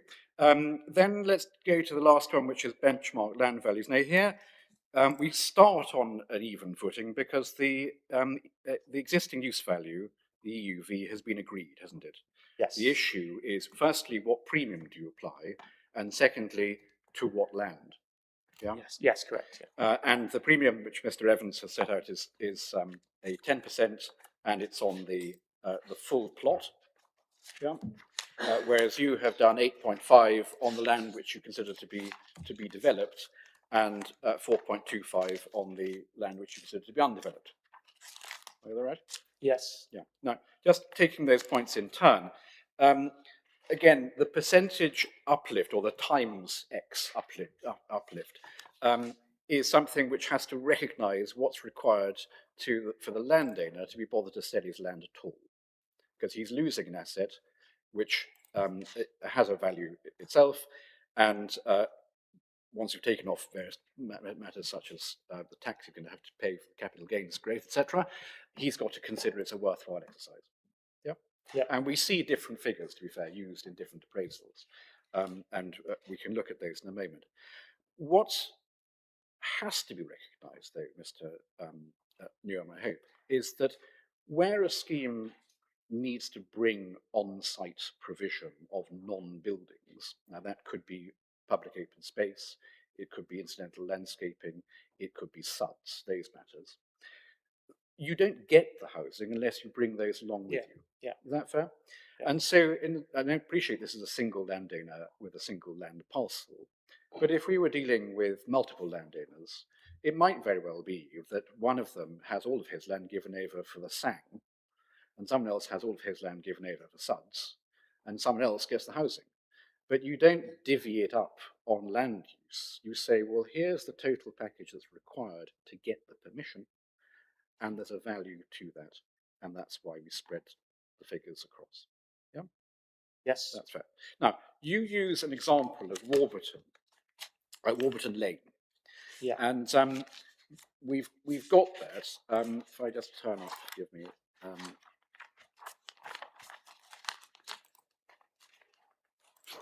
We go back to Mr. Evans's proof. He's got some extracts from Warburton, which is at his 775. You have that? Sorry, bear with me. I'm jumping, 775. jumping around. 775. 775. Yeah, I've got you. And the situation there was different from the situation that you found acceptable at Halfpenny Lane and Sandy Lane, where you gave a 10 times 10 uplift and you applied it across the whole site. The situation there was that the inspector recorded the particular land deal, and you see the quote at little 4, Roman 4 of 775. Yes, yeah. Is to sell the land for whatever's left after the standard residual assessment. In other words, and I'm going to suggest that the landowner there perhaps wasn't terribly well advised. He's done a deal with the promoter who says, well, you go through the process, you work out what is left at the end, and I'll have that, however low it might be. Now that may be a relevant factor for that particular inspector in that particular location, but when you're doing a generalized valuation, you need to follow the standard approach, don't you? Which is you go through what we've been going through, and you say, if I've got an EUV, I need a premium. I would apply the premium across all the land being taken, and that premium has to be sufficient to incentivize the landowner, not rely on the fact that someone's been badly advised and is just going to take whatever's left over. I disagree. I think they've been well advised because I think they're exactly reflecting what the PPG says, the Planning Practice Guidance on Viability. It says what you should expect as a landowner is exactly reflective of the infrastructure and abnormal costs. And I appreciate that doesn't happen in reality, and that's created a problem for viability. But that's exactly what the guidance says, and that's what benchmark land value should be judged on. And benchmark land value is not an option price, and it's certainly not price paid. And that's now front and centre in the updated MPPF that came out this week. It says it in there. Just remember what we went through at the very beginning of this exercise. If you were right, and that the Warburton Lane man was correctly advised, or sensibly advised, your CPV column, which at the moment has got a residual land value of 1735, yeah? That's on what you understood the 106 to be asking for. If the Education Authority is now adding either 1.5 million or 3.4 billion to that, you've got a negative RLV, and the poor landowner doesn't get a penny. And I take that point, and that's the right point. And that's the heart of the argument, isn't it? What is the absolute base position that a landowner would accept to release? Well, at the very least, you'd expect him to be after his existing use value. Yeah, Yeah. I do And accept that. and he wouldn't even get that Yeah. on the proposition I've just put to you. But So he needs to be incentivized, doesn't he? yeah, which is what I've done in my benchmark land value. Well, what you've done is you've given an 8.5 as opposed to elsewhere you've given a 10, Mr. Evans has given a 10, but you've only applied it to a bit of the land. So there's two reasons. So the examples you're referring to had lower abnormal and infrastructure costs, which justified the higher 10 premium allowance, because that's what the guidance says. It says if your abnormals are higher, the premium should be lower. Although, as we noted, you didn't do that at Charteris. Charteris was it was a figure that was accepted. With hindsight, that could be something that could have been looked at again. However, on the other examples he's referred to, Sandy Lane and Halfpenny Lane, absolutely, that was the level of benchmark land value. The uplift was reflective of those infrastructure and abnormal costs. Did you work out, or have you worked out, what the blended premium times is across the whole site if you use 8.5 and 4.25?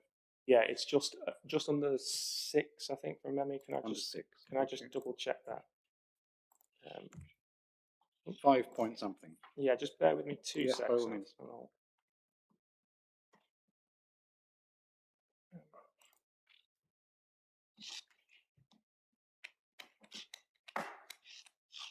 I think we've got it at 5.8. Yeah, that seems about right from memory. Sorry, I was just scrabbling That's around.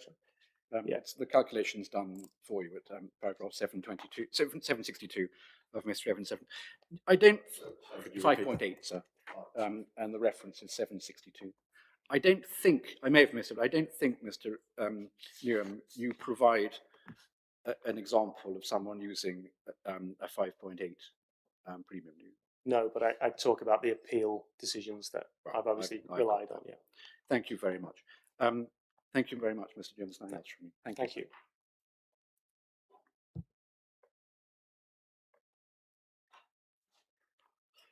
Sorry, Mr. Boyle, just that last point you made, Mr. Newman doesn't provide an example of a premium set at 5.8 times 5.8.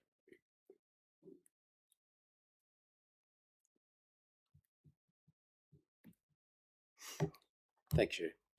Right. Just a moment, Mr. Newman. I just need to go back through my notes and see what questions I have.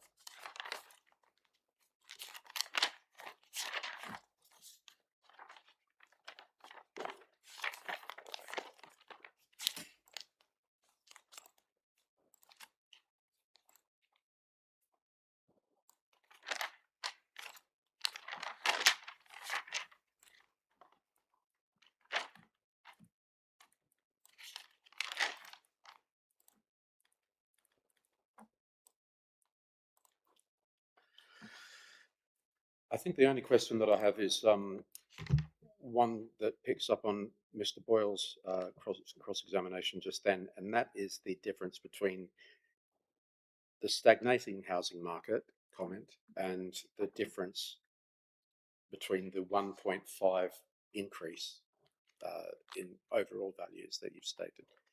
What sort of difference? What accounts for the difference? Do you think? So, sorry, could you repeat what was the 1.5? Sorry, 1%. Oh, the house price index yes. uplift. Yes, thank you. Yeah. So sorry, your question is yes. So if overall values are now stagnating, yes. The 1% is taken to 2024, is that correct? October 2024. Yes. Right. So since then, the housing market's changed and it's stagnating.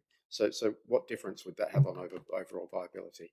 Well, since October 2024, the data says that overarching data says that house prices have gone up by 1%. So yes, the market is got its challenges, but there's still been an uplift in value since October 2024. That was my contention. Right. Okay. Is that different from Fenland to the rest of the country? It'll change from country to country. So that evidence that Mr. Evans has showed is specific to Fenland. So if you can change the UK house price index to different authorities, so we could do, Yorkshire or whatever, we could do different localities. So if based on what I'm reading in the news and et cetera, that house prices are stagnant at the moment. Is Fenland an outlier? No, not at all. No, I mean, I work with over 50 local authorities across the country. Some have seen a drop in values in a similar time frame. I mean, we're very specific here from October 2024. That's what we've measured. But there are other authorities, particularly in the north of England, perversely, that have seen an uplift in value during that similar time period. So I don't think it's an outlier in that sense. I think the point to make is that 1% is not a great level of growth since October 2024. We're nearly coming up to 2 years. So I accept that that's historically that's quite low. You'd expect 2-3% a year, but that's already factored into my appraisal, and that's the point.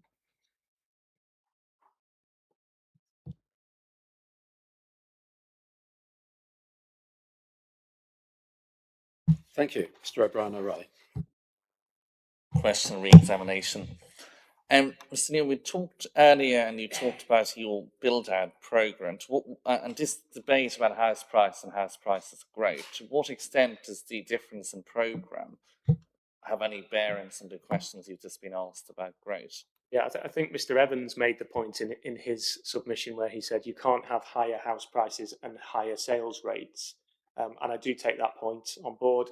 I've adopted quite a slow sales rate, which I think enables us to generate the level of value that I've got in the appraisal. So it can, if you've got a longer disposal period, you're more likely to achieve the stronger values as markets fluctuate.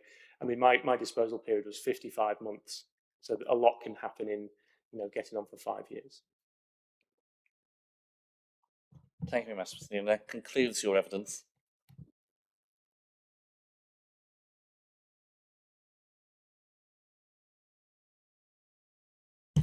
Thank you.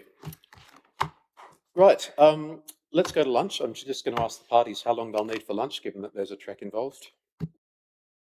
We're very well provided for, actually, because we found a cafe that can do it on a pre-order. So don't worry about us, because it's going to come here.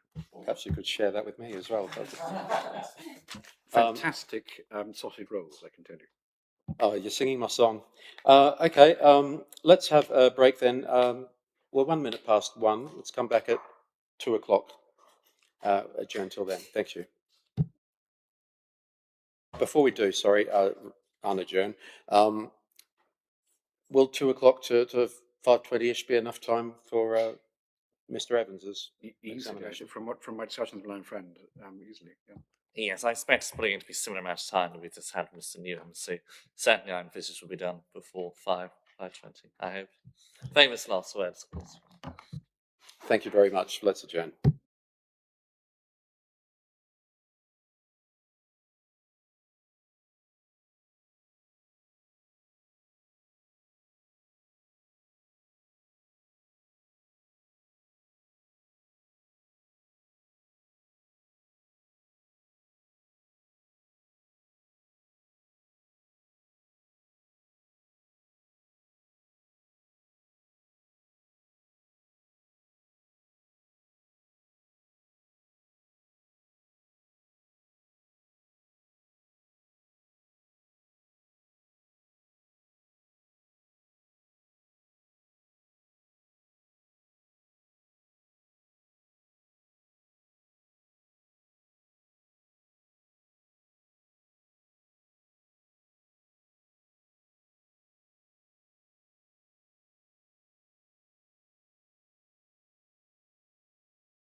Okay, we're resuming. Thank you. Hello again, Mr. Ramsey. How are you doing? How are you doing? Good. All ready? Good. Mr. Boyle. So thank you very much. I think the only documents we'll need are the position statement ID 10, the proof of Mr. Ramsey, Mr. Evans, and there's one reference which I think you already had out, which was the 1409 DDD, which is the original appraisal that CPB did. DDD. That's the note I've got, 1409 DDD. Thank you. So, Mr. Evans, I introduced you to the inquiry from your proof. You're Ramsey Evans, is that correct? Correct. You're of Turner Morum LLP, firm Yes. of Chartered Surveyors. You graduated University of West of England 2012, Royal Institution of Chartered Surveyors, accredited honours degree Property Development Planning, and you joined Turner Morum in 2014, following 2 years at another property consultancy. Is that correct? Yes. 2017, completion of your RICS assessment professional competence, qualified as a member of the RICS, went on to complete the witness certificate and became a registered expert witness with the RICS. You became a partner with Turner Morum in 2023, and you set out some of your expertise in the rest of that section. Can I ask you to take up your position statement? In the main proof, the inspector will be very familiar. You identified between you at that stage and Mr. Newham 10 individual areas of dispute. Yes. And if I go to paragraph 8 of your position statement, through discussion with him, those have narrowed, as we've characterized it. Some have fallen away, some have shrunk, either because there is a coming together on the methodology, or a coming together at least on the figures, even if the methodology change is different.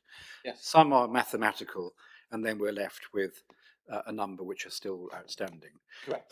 If we go to page with the table on, so the following page, you divided the topics up at your paragraph 11, major differences, moderate differences, and then minor differences. And for efficiency of the inquiry, I'm going to focus on the major differences with one moderate difference, and that's the GDV. Okay. Can we start, please, first of all, with it's topic 1 of your list, which is the GDV point. And just so we have the parameters, what is the per square foot figure that you contend for compared with the per square foot figure that Mr. Newham contends for?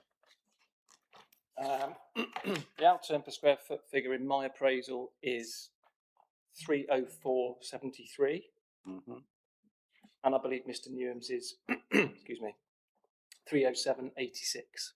Thank you very much indeed. Now, how is it that you've derived your 304.73? The 304.73 is an outturn average build cost per square foot. It's an outturn because the input is unit values, which when applied to the assumed mix give a outturn GDV, which expressed over the total square footage equates to 304.73, and the unit values adopted in my updated assessment follow the same unit values adopted in 2024. Let me turn to the relevant section.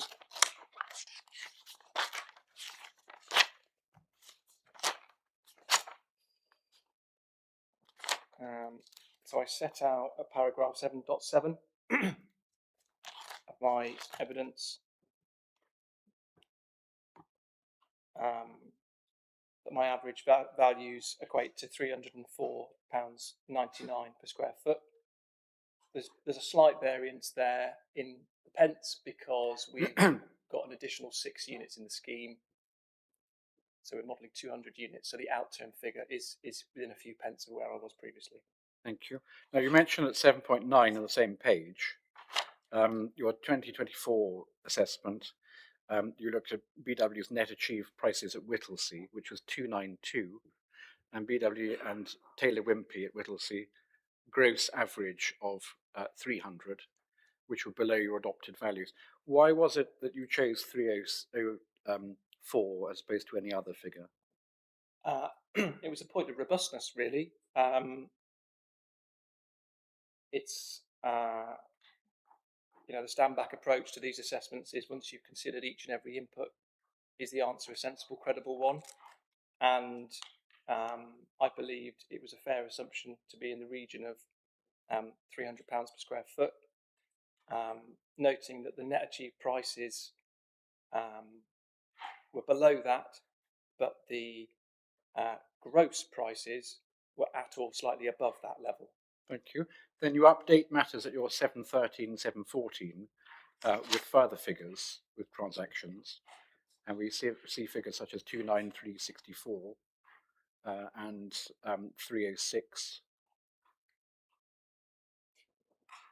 Yes, which is your figure, although you say we believe the evidence suggests a lower figure below 300 could be justified.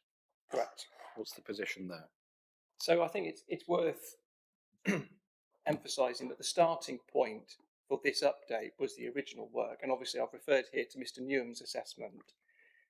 The position I adopted in the original 2024 report, as I set out in that report, was one of an optimistic position. So gross prices, including incentives, of £300 per square foot, net prices below that, and so I regarded my £300 figure as appropriate, or perhaps optimistic is my words.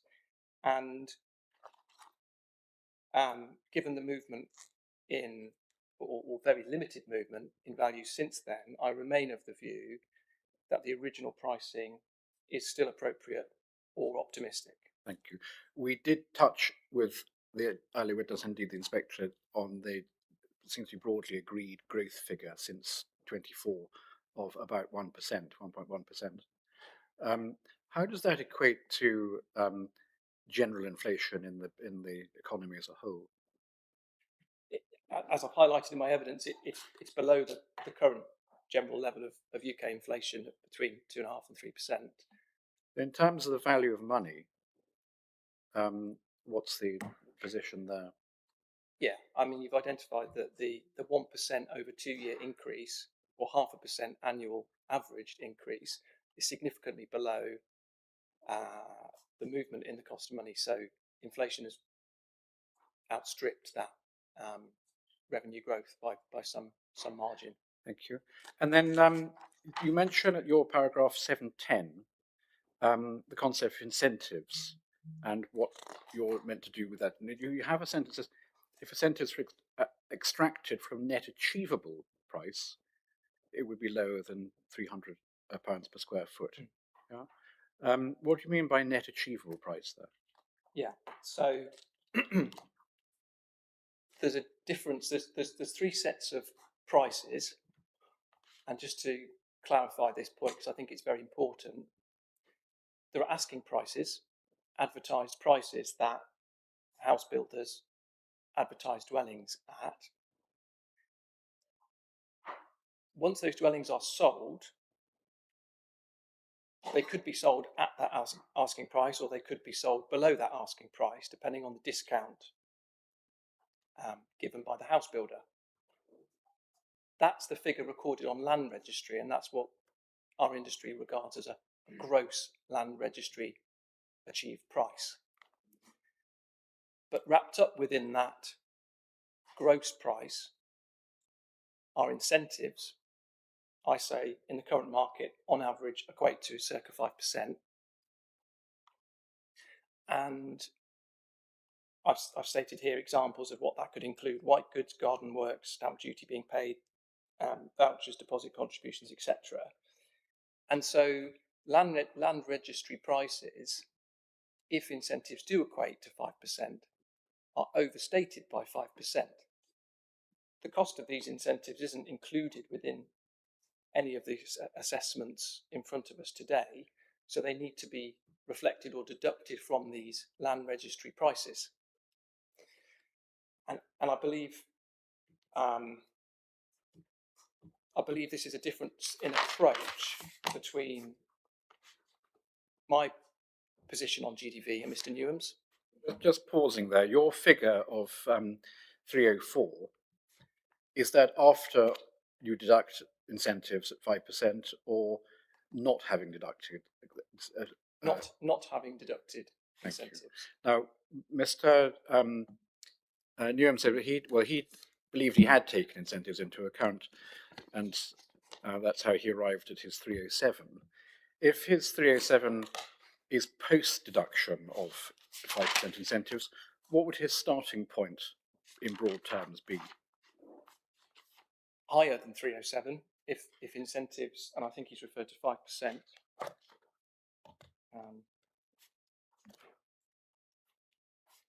So in the order of £322 per square foot. Now, have you found market evidence and comparables that supports around £320 per square foot?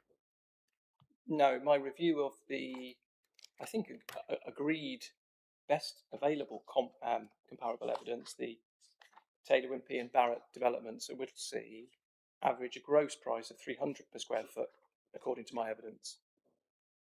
Thank you. Now let's go to the original appraisal that came from the authority. That's CD 1401 DDD.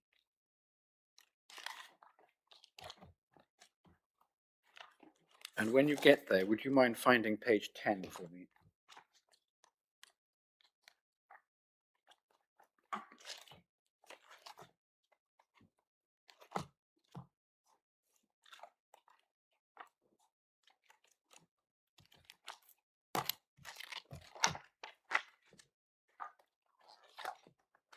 Okay. Thank you. And just between the tables and the text, can you explain what you understand Mr. Newham actually to have done with the incentives that he refers to there? Yeah, of course. So there's two tables on page 10. The first is, I believe, achieved prices, land registry prices, so dwellings sold at gross prices. And the second table are cited as being asking prices for available plots, to which Mr. Newham's applied a 5% sales incentives discount. Mm-hmm. And my view, as I've just set out, is that incentives are to be deducted from the gross achieved price. But before you get to that gross achieved price, you need to get from an asking price to a gross achieved price. So the table in the middle of the page, is that gross achieved price or gross asking price? The first table towards the middle is gross achieved price. Mm-hmm. 2 dwellings on the Barrett Whittlesea site. And the second table are asking prices at the same development. Thank you. Now, if you were to take 5% off the gross achieved price in the middle of the page there, would that support a 307 and 86 pounds per square foot GDV? It would, taking 5% off the £310 per square foot in those two examples would be £295 per square foot. Thank you. So, having gone through that exercise, your view as to whether it's fair to characterise your pounds per square foot as too cautious? No, I believe it's appropriate, if anything, optimistic. Thank you. Now we know that amounts to a £540,000 difference between you. We see that in the table. Yeah. Yes. Thank you very much. There was another point just before we finish with this, which was to do with high prices and high sales rates. And remember, Mr. Evans indicated that he agreed with the principle, but he had felt he'd given a long enough disposal time to allow higher rates to be achieved. What do you say to that? Yeah, I've got a shorter sales period based on one sale per week. So I'm adopting a higher sales rate, a shorter sales period, which should have the effect of reducing finance costs and improving viability. I believe Mr. Newham's got a slower sales rate, more akin to 0.6, 0.7 units per week. So a longer sales period, higher finance costs. So it's reflective of the difference between, the assumed sales rate. Thank you very much. Let's move on to topic 2, which is the build cost. There's a total build cost globalized within the table, and we can see the difference is about 4.3 million. And then you've broken that down in the table below paragraph 10, and we can see that the bulk of that 4.3 million is in terms of the standard plot build cost figure that you've used. Yes. Help us just with the characterization of the point. The first issue is what data set you use in terms of the time frame that data set occupies. Can you explain that? Yes. So this is the point about whether we look at the data from the last 5 years or from the last 15 years. Mm-hmm. Do you want me to go further? Why do you prefer the 5-year period as opposed to the 15? Yeah. So I've set this out in detail. I think it's a really important point. And may I start by clarifying? It's 4.3 million. Yeah. Important point. So identified a typo or series of typos, unfortunately, in my rebuttal at paragraph 7.19. What's the correction you want to make? In small a, where I refer to Mr. Newham's data towards the end, 85% being between 5 and 10 years old, that should say between 5 and 15 years old. Got it. And the same correction needs to be made in small b. Got it. And in paragraph 7.20, where it says projects which are 5 to 10, that should say projects which are 5 to 15 years old. That's helpful. But why is it that you prefer 0 to 5 compared with 5 to 15? Fundamentally, as the BCIS quote at paragraph 7.20 sets out, no adjustment is made within the BCIS data to reflect changes in regulation or specification or design or trends. I've added the latter two. And there has been a significant change in the regulation and design and specification of units being brought forward between projects that are 10 and 15 years old and those that are up to 5 years old. Thank you. There was reliance at one point on what the old 2019 local plan evidence base had done. It was looking at 15 years back from 2019. Yes. Given where we are in the post-COVID, post-Brexit, post-Trump world, you're not still in Trump world, aren't we? Can you help us with how useful it is to look back to a methodology adopted in 2019 on this point? Yeah. So it might have been in 2019 that looking back 10 or 15 years may have been appropriate for the purposes of that whole plan viability testing, based on the movements, the events that led up to that period in that 10 or 15 years prior. I would say, and I'd agree with comments made previously, that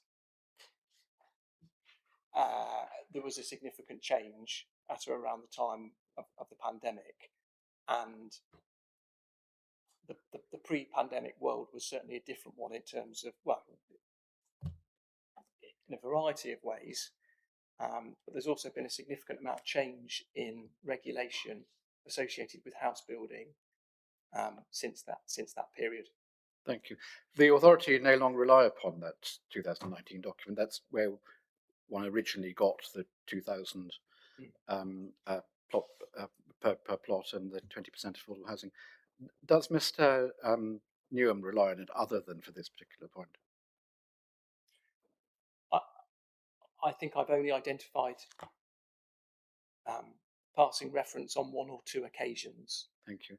There was also reference to the Charteris site under this topic. Do you want to comment on that? I think Mr. Newham's view was that his position on adopting a 15-year range was supported in two ways: by the HDH assessment, and secondly by other viabilities submitted in Fenland. And he referenced the Charteris site. My understanding and reading of the papers associated with that site, although I had no involvement, were that the applicant didn't adopt BCIS build costs. So I'm not sure I agree with that point based on the evidence I've seen. Okay. Now, the second point, as you mentioned a moment ago, was the regulatory regime. And just to distinguish between, as it were, current or recent regulations and those you have to take into account for the future. I'll just comment on that. Yeah, so there's two fundamental differences. The government in 2021 brought out they announced that there would be a significant increase in regulation associated with conservation of energy, etc., of new dwellings. And there are two dates. Ultimately, there's a future home standard commencing next year. And I believe the costs associated with that cost going forward have been agreed between Mr. Newham and myself. So the principle and I think the figure associated with implementing the future home standard going forwards is agreed. But there was a stepping stone being the 2022 changes to Part L of the building regulations. And so that's already occurred within the last 5 years. And so the build cost data over the last 5 years will absorb that to some degree increase in regulation between 2022 and the current date. And therefore, because I've used a 5-year period, there is no additional cost associated with that. Schemes that predated 2022, going back 5, 10, 15 years, what's the situation with those and their costs? There'll be no allowance for that cost in those projects. And what does that mean in terms of the amount of cost which is assumed? It means that the build cost being used by Mr. Newham to inform his build cost reflect a different level of regulation than those over the last few years. Lower or higher in costs as well often? His costs will be lower. Okay. Thanks very much. Let's then move on to the next topic, which is your issue, Little Ribbons. Just a moment. I'm so sorry. Yeah, thanks.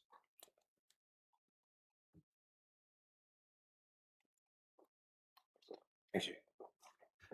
Your topic number, Little Raymond 6, which is to do with profit, and this is to do with the percentage on the market housing, the percentage you assume against the market housing GDV. Yeah? Yes. We can see from the table it amounts to about £1.22 million difference between the two of you. You are at 20%. Mr. Newham is arguing for 17.5%. Correct.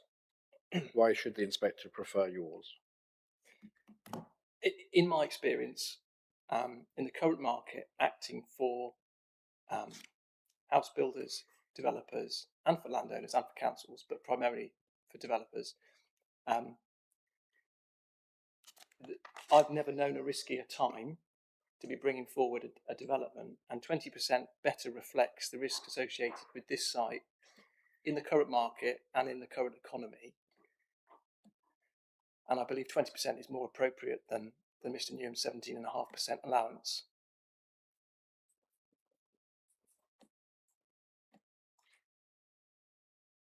Thank you. Anything else to say on profit? Yes, I think it's worth distinguishing between target profit and actual profit, if now would be convenient. So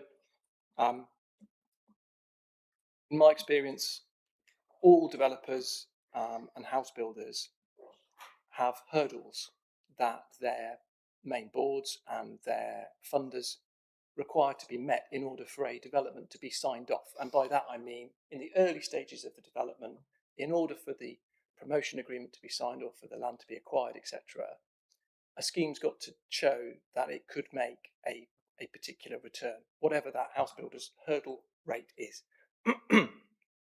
And I believe a 20% margin is broadly reflective of that.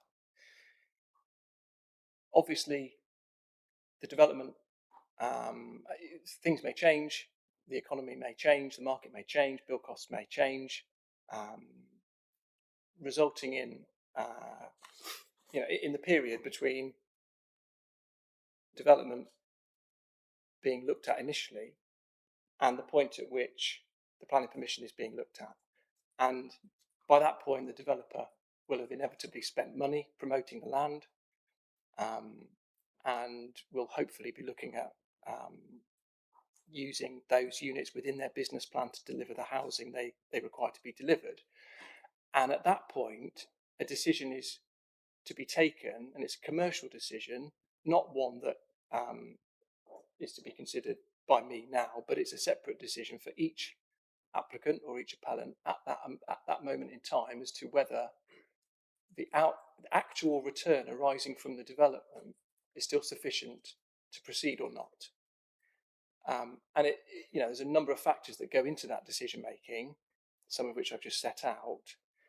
But the actual return is a very separate matter to the target return, and so I don't agree that there's any question marks over why a developer would wish to bring forward a scheme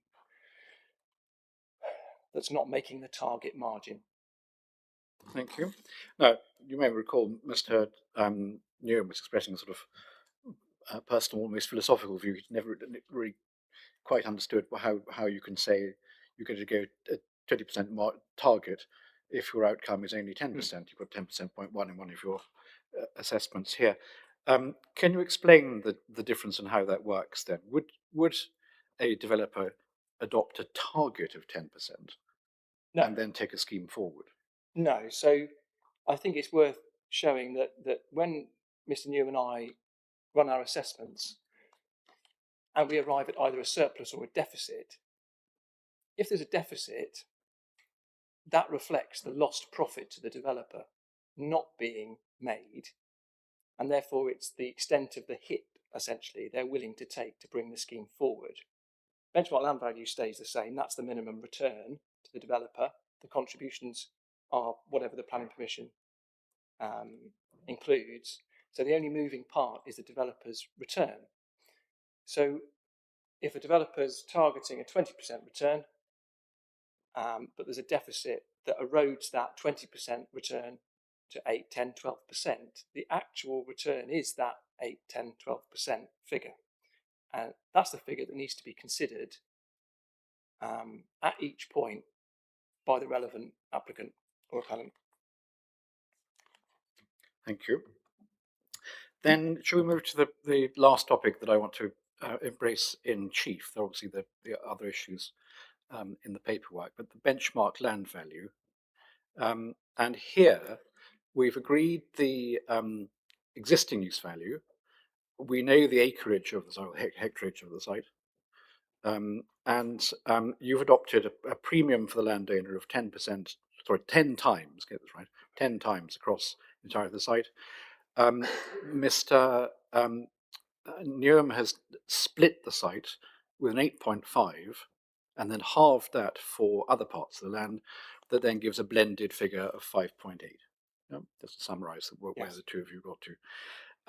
Firstly, your view as to whether 8.5% is evidenced, even if it were across the entirety of the site. Just help me with that. Yeah. In my opinion, that's insufficient.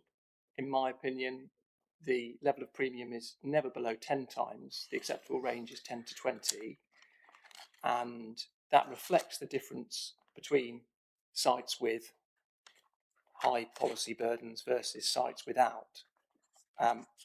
That's the pain threshold, if you like, at 10 times premium, below which the return is going to be insufficient to bring the scheme forward. And I say that. And what does the PPG suggest in terms of that kind of range?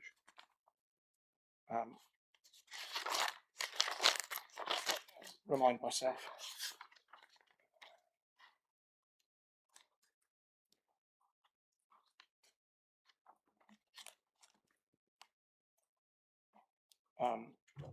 I don't have it in front of me, but the reference is to the minimum return required to bring the scheme forward. Mm-hmm. So you say 8.5% is less than would be adequate to do that. What about the notion of halving it again for certain parts of the land? Do you find that evidenced? I think it's I'm not familiar with the approach. I think it's a artificial approach because, in my view, acting for landowners, landowners don't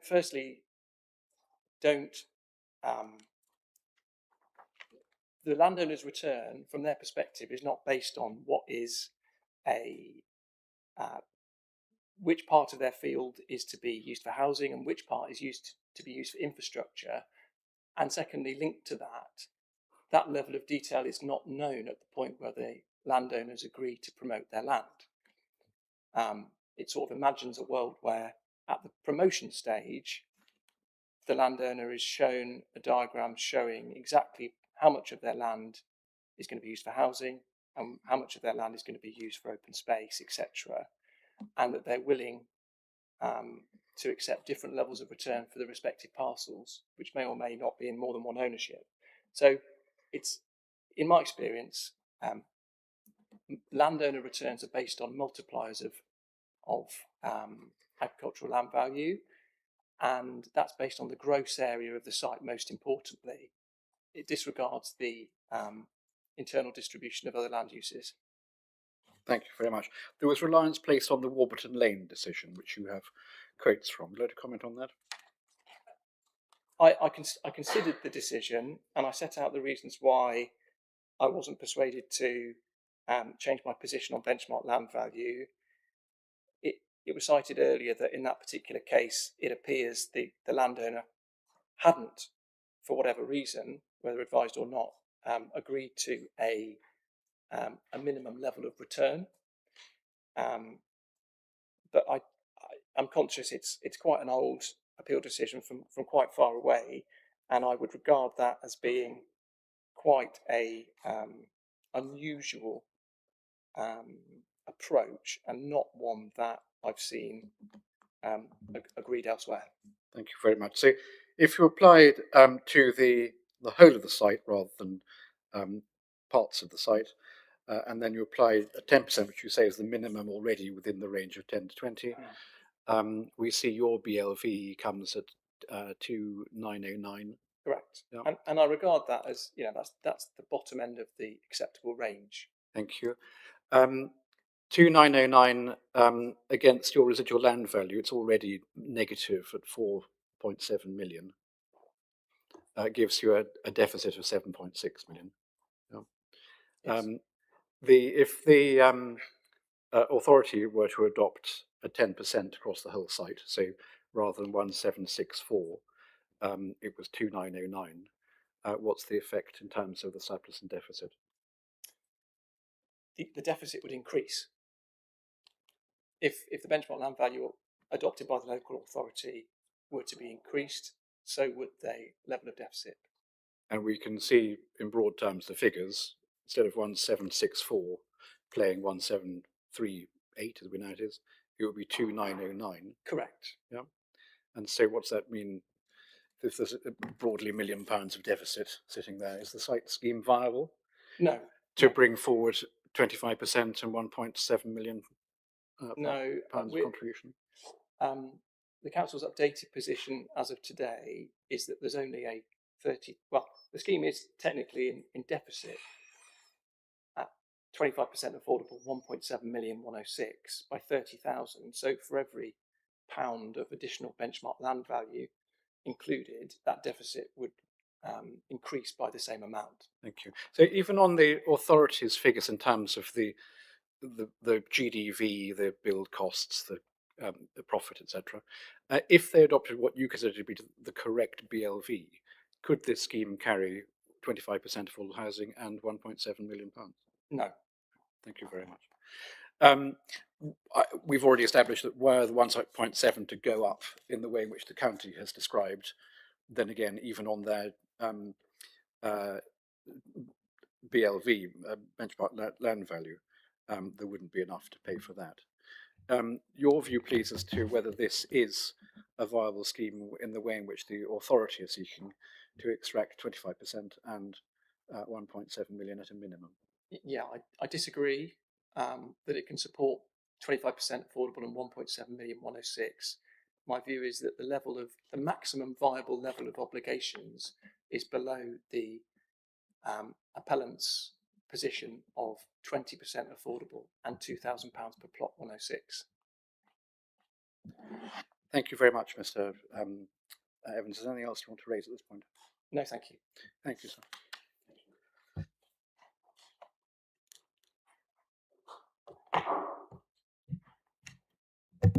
Could you just repeat that last point? So on the 20% affordable, where you want, did you say that was still non-viable?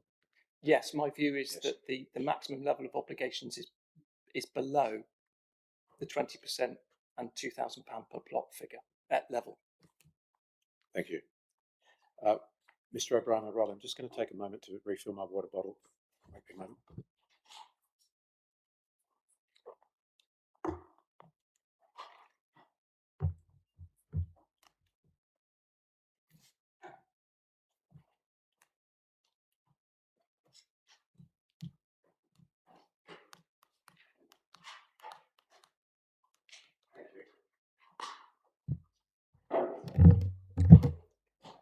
Yes, we can start with a list of documents we're going to require, Mr. Evans, and good afternoon.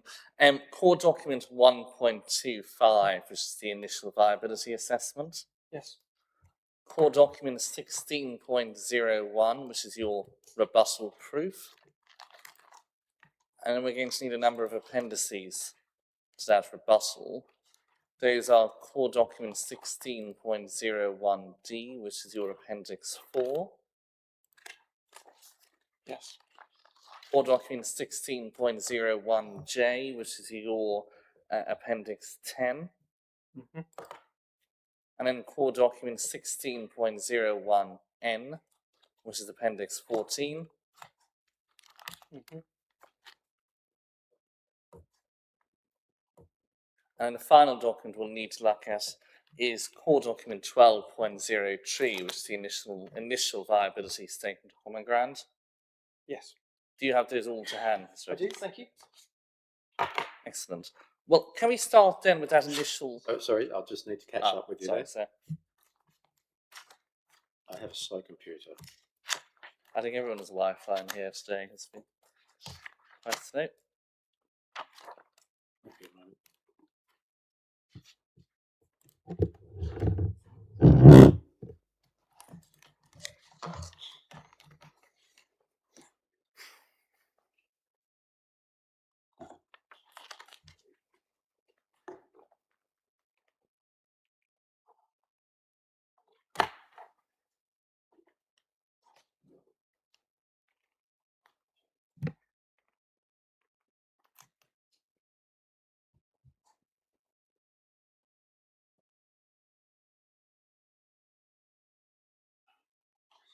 Sorry, I'm just missing one. I just need to go online to get that one.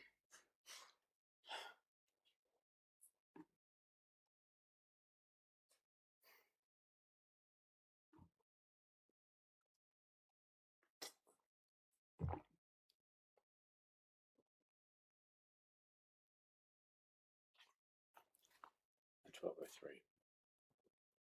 Yes, that's the initial statement of common ground.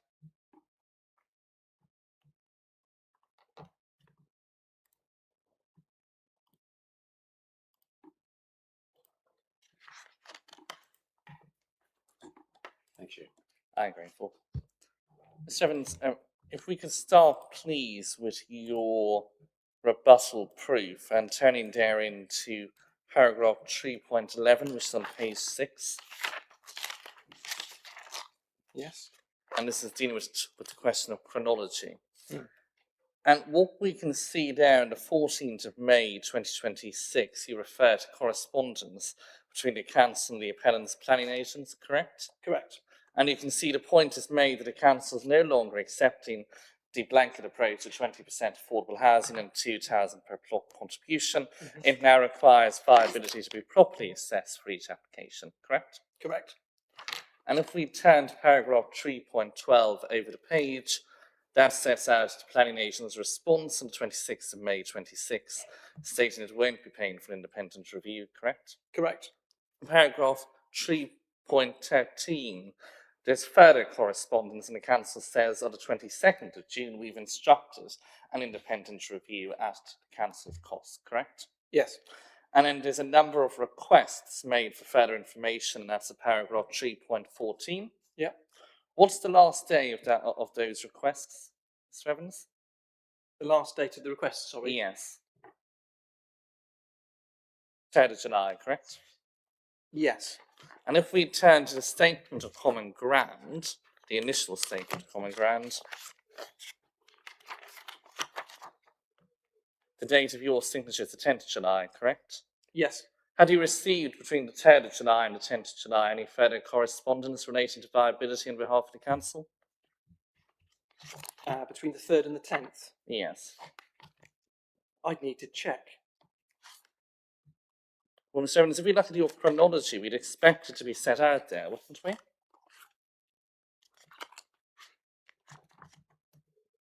There was a statement of common ground agreed on the 13th of July.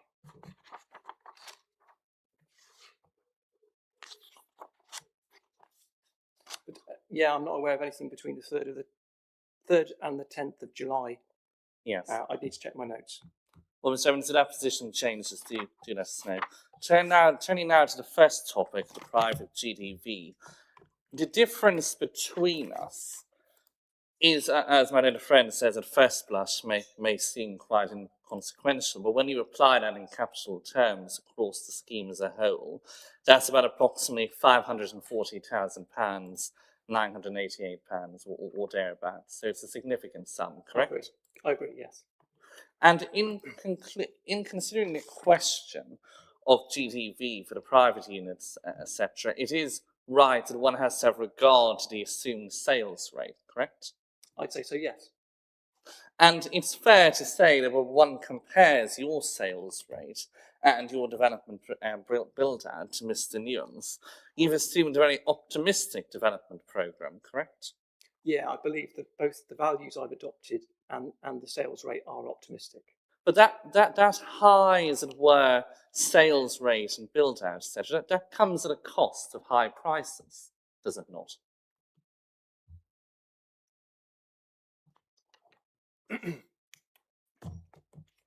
Forgive me, I don't understand the point. Well, let's go to your paragraph 7.15 in your proof of evidence. Sorry, your rebuttal proof of evidence. Yeah.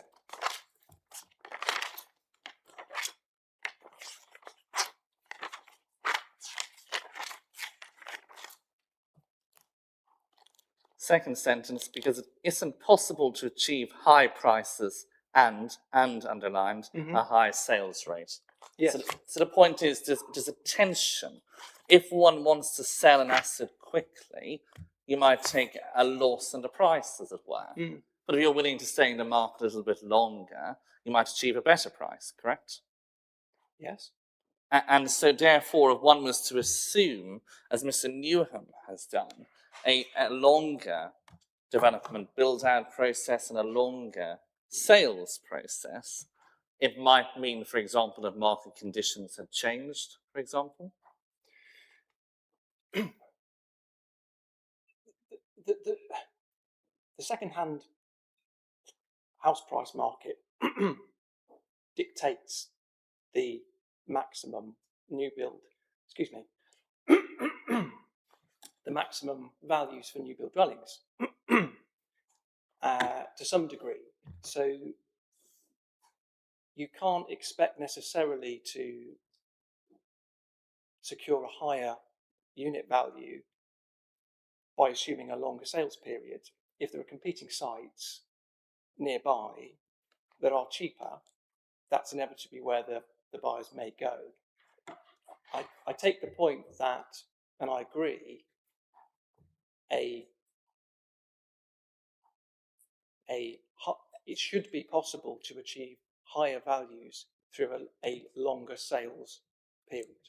So I take that point and I agree it, but I don't believe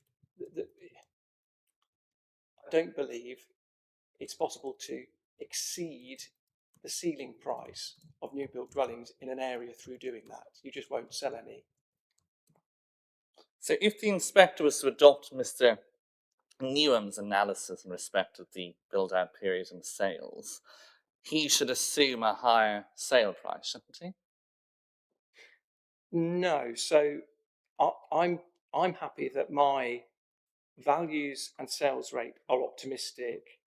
I regard Mr. Newham's sales values as too high, but I agree his sales rate of 0.6, 0.7 a week aligns with recent data.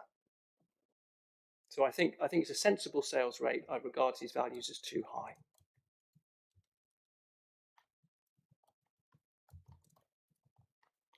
Turning next to your Appendix 4, which is Core Document 16.01D.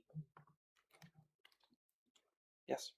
And this is the data you provide with respect to the UK price index. I think we're all familiar with the figure that one gets if you compare October 24 to the most recent figure. That's 1.1%, correct? Correct. So that's showing a growth in prices within the Fenland area over that period of approximately 1.1%, correct? Correct. So if the inspector was to apply, and let's do some maths, the 1.1% figure to your Trio 473, that would result in a figure of 307.73, correct? You're applying it to an already overstated figure. So just for completeness, the 304, it's worth pointing out, the values I adopted in the original report, I stated as being, I gave the evidence that I said there's justification here for values below £300 a foot. I've adopted appropriate, perhaps optimistic pricing. So I think it's inappropriate and probably, it's inappropriate to take that figure and apply a 1% increase. It was already above above where it could have been. Well, as a matter of mathematics, that was the question I asked. If I apply 1.1% to Trio 473, is the figure I get 307.73?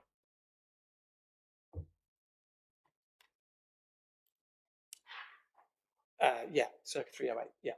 And that figure is far closer to Mr. Newman's figure than it is to your figure, correct? I agree. I'm not sure what use that increased figure has, but I agree the maths. Question of comparables. Can we go to core document 1.25, please? Yes. Which is the initial viability assessment. Do you have your appendices and hard copy as well? I have the hard copy, yes, thank you. I'm looking at PDF page 21. Is there an appendix reference? Forgive me. It's quite a large appendix, a number of tabs, so just bear with me a moment. It's Appendix 2, which is your appraisal analysis. Thank you. And then it's tab 3 there in PDF page 21. Thank you. So these are prices from a barred scheme in Whitsley, is that correct? Correct. And if I look at the average square footage that's applied there, there's 66 dwellings, correct?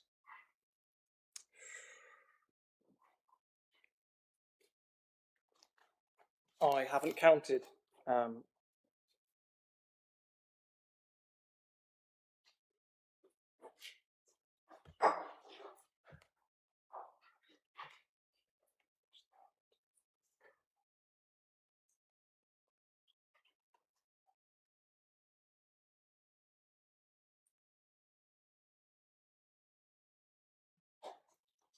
I agree, 66.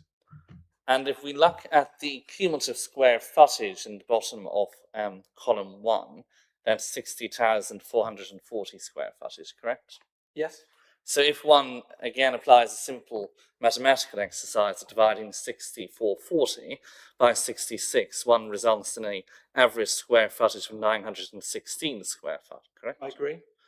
And if we turn now to your asking price evidence, which is your current Appendix 10, so your up-to-date rebuttal proof, which is core document 16.01J. Yes.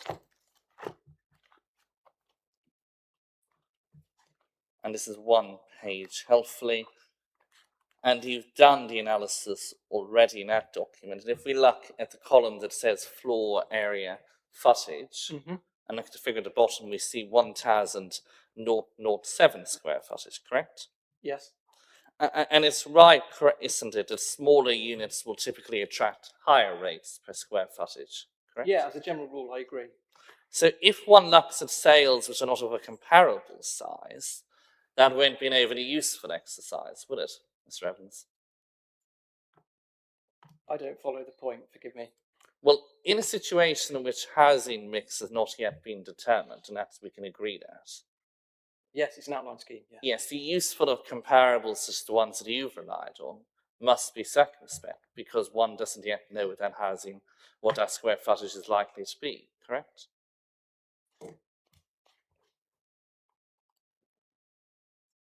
I mean, all comparable evidence will have floor areas. You can only use the information you've got. So it was the most recent information available at 24, and similarly, at the time of producing my evidence, I acknowledge there's a difference between the average unit sizes. There's obviously a difference in unit types sold and the resultant figure, which seems to have gone down. But I don't follow the point you're making. Sorry. I think, are you saying that you can't use comparable evidence if you've got an outline scheme? No, Mr. Evans, this is not a point. The point I'm making is that the inspector has to be careful when approaching this evidence in circumstances in which, for example, dwelling mix is not yet determined. That's a fair comment, isn't it?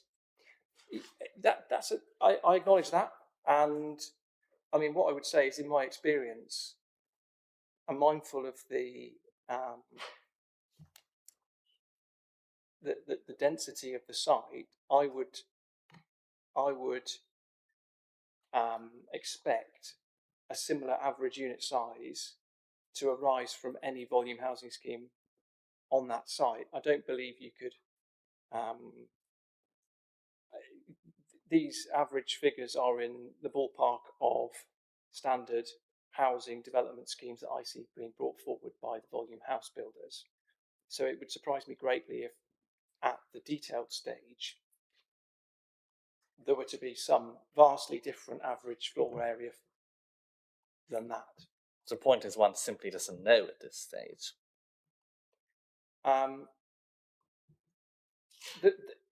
The floor area is yet to be determined. That will follow at the detail stage. Fully agree. Just so I understand your evidence and the way in which you've approached the comparables, because these are Whitley comparables, do you apply a premium when it comes to coats over Whitley, or what has been your approach? I think Mr. Newham and I have agreed on that. We both regard the Whittlesea comparables as being good evidence within a good enough proximity to the site to inform our values. I've considered the merits of Coates alongside Whittlesea, and I think that gave me comfort that my values were, I've gone on the optimistic side of where the evidence sat, and that reflects the fact that Coates might be, in some respects,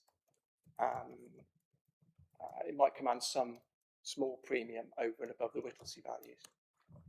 When you say it might command some premium, I just want to understand your evidence. Did you apply a premium when you were working out your average values? I didn't apply a premium, but I adopted values which exceeded the evidence from those sites.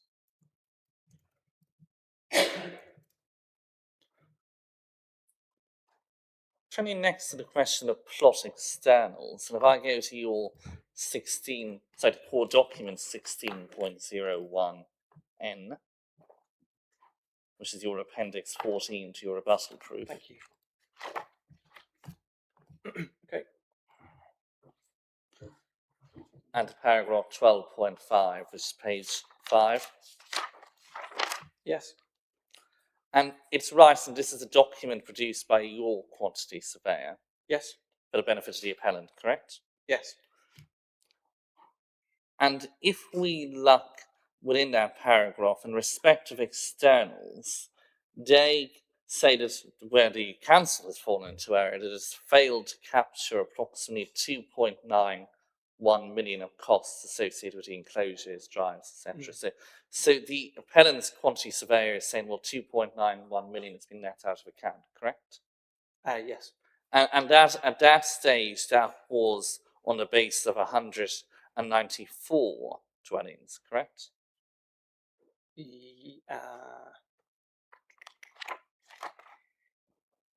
Yes. And so if one again carries out some mathematical exercises, if we reduce 2.91 million by 194, am I right as you come out with £15,000?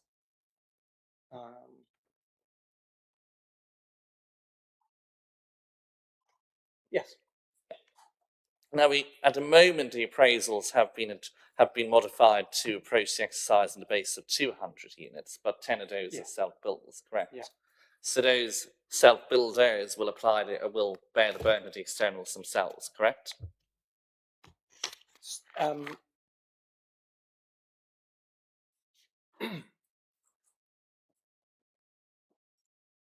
think that's correct. Yeah. And on that basis, if we, as Mr. Newham has done, if we calculate the externals on the basis of the appellant's quantity surveyor's sum of £15,000 per dwelling, and we apply that to 119 units, the sum that one comes out with is 2.85 million, correct? I think so. Yes. And that is the figure that Mr. Newham has adopted in his evidence, correct? As of this morning, yes, he's applied 15,000 per plot. So why don't you agree with your own quantity surveyor? Well, the 15,000 per plot. Okay.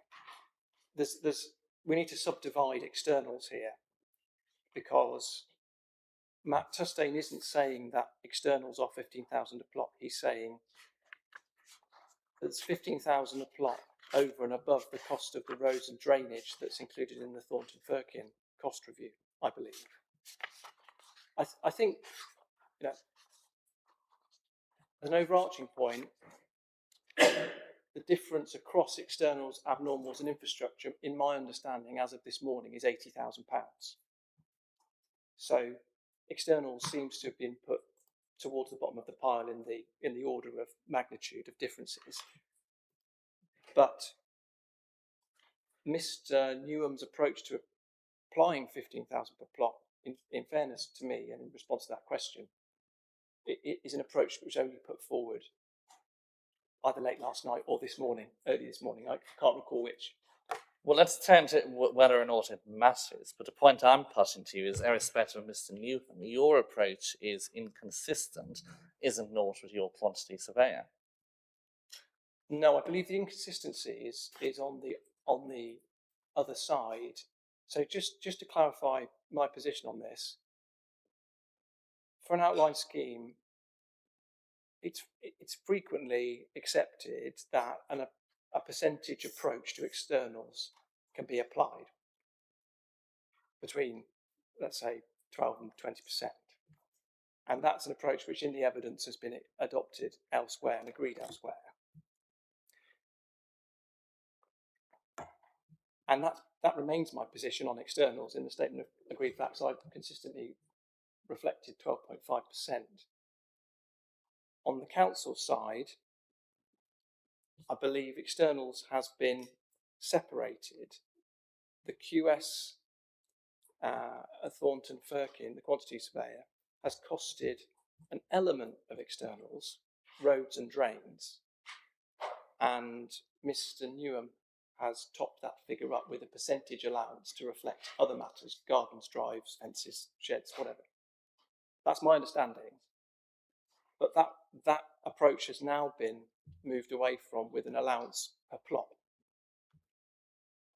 So, if we were to go back to the original cost plan submitted with the viability, that outlines Mr. Tustain's position, which won't cover this 15 grand per plot reference. What Mr. Tustain here is doing is commenting on the approach he's seen from Thornton Firkin, and what Mr. Tustain won't have seen when he produced this note is Mr. Newham's assessment. Mr. Tustain was only, I believe, provided with the Thornton Firkin cost plan. So you've got a QS reviewing a cost plan. So he wasn't aware when he wrote this that Mr. Newham had applied an additional allowance. So if you like, the criticism that there's 2.91 million missing isn't at that point correct, because an element of that had been allowed for by Mr. Newham. It was in the viability appraisal, not the cost plan. That's a very long-winded explanation, for which I apologise. You have your updated viability position note to hand, Yes. and your very helpful comparison table. Yes. And looking at paragraph 10, the build cost elements. Yes. And at externals, I can see the externals infrastructure of normals, the difference has been computed together. But if we look at those independently for a moment, your externals figure is approximately 4.018 million, correct? Yes. And then, as I've said, Mr. Newham's sum is 2.85 million. The difference between those figures is approximately 1.15 million, correct? Mm-hmm. Yes. So if the inspector was to agree with Mr. Newham's approach and to agree with that figure, that would improve, wouldn't it, developer profit, correct? No, the two rows need to be looked at together, and that's why I've combined it in the difference row, externals and infrastructure, because there's a difference in how roads and drains have been costed. Roads and drains features in the cost plan on the council side, but not on my side. So there's 1.something million of difference on externals one way. In the other direction, there's a similar difference on infrastructure and abnormals the other way. That's Turning next to the question of professional fees, I can pick up your rebuttal proof on your 7.41.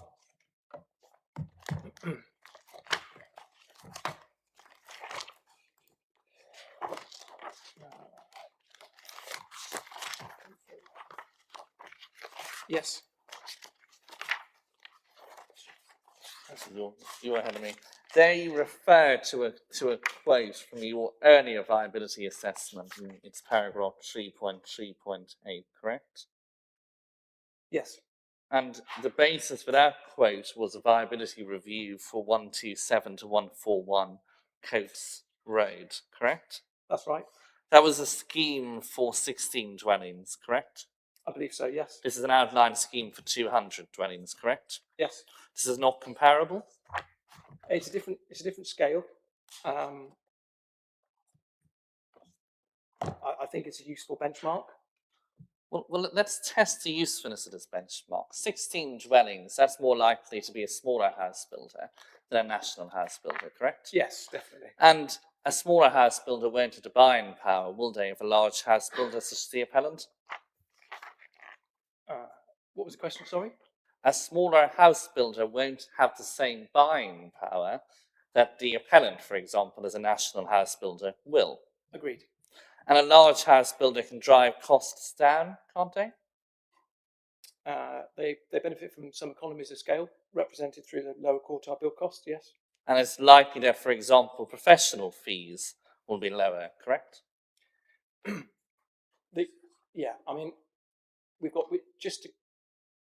Professional fees should be lower if you've got economies of scale. What I need to emphasise here is we need to look at what that fee allowance was applied to. Mr. Newham applied 7.5% to median BCIS build costs, so average build costs.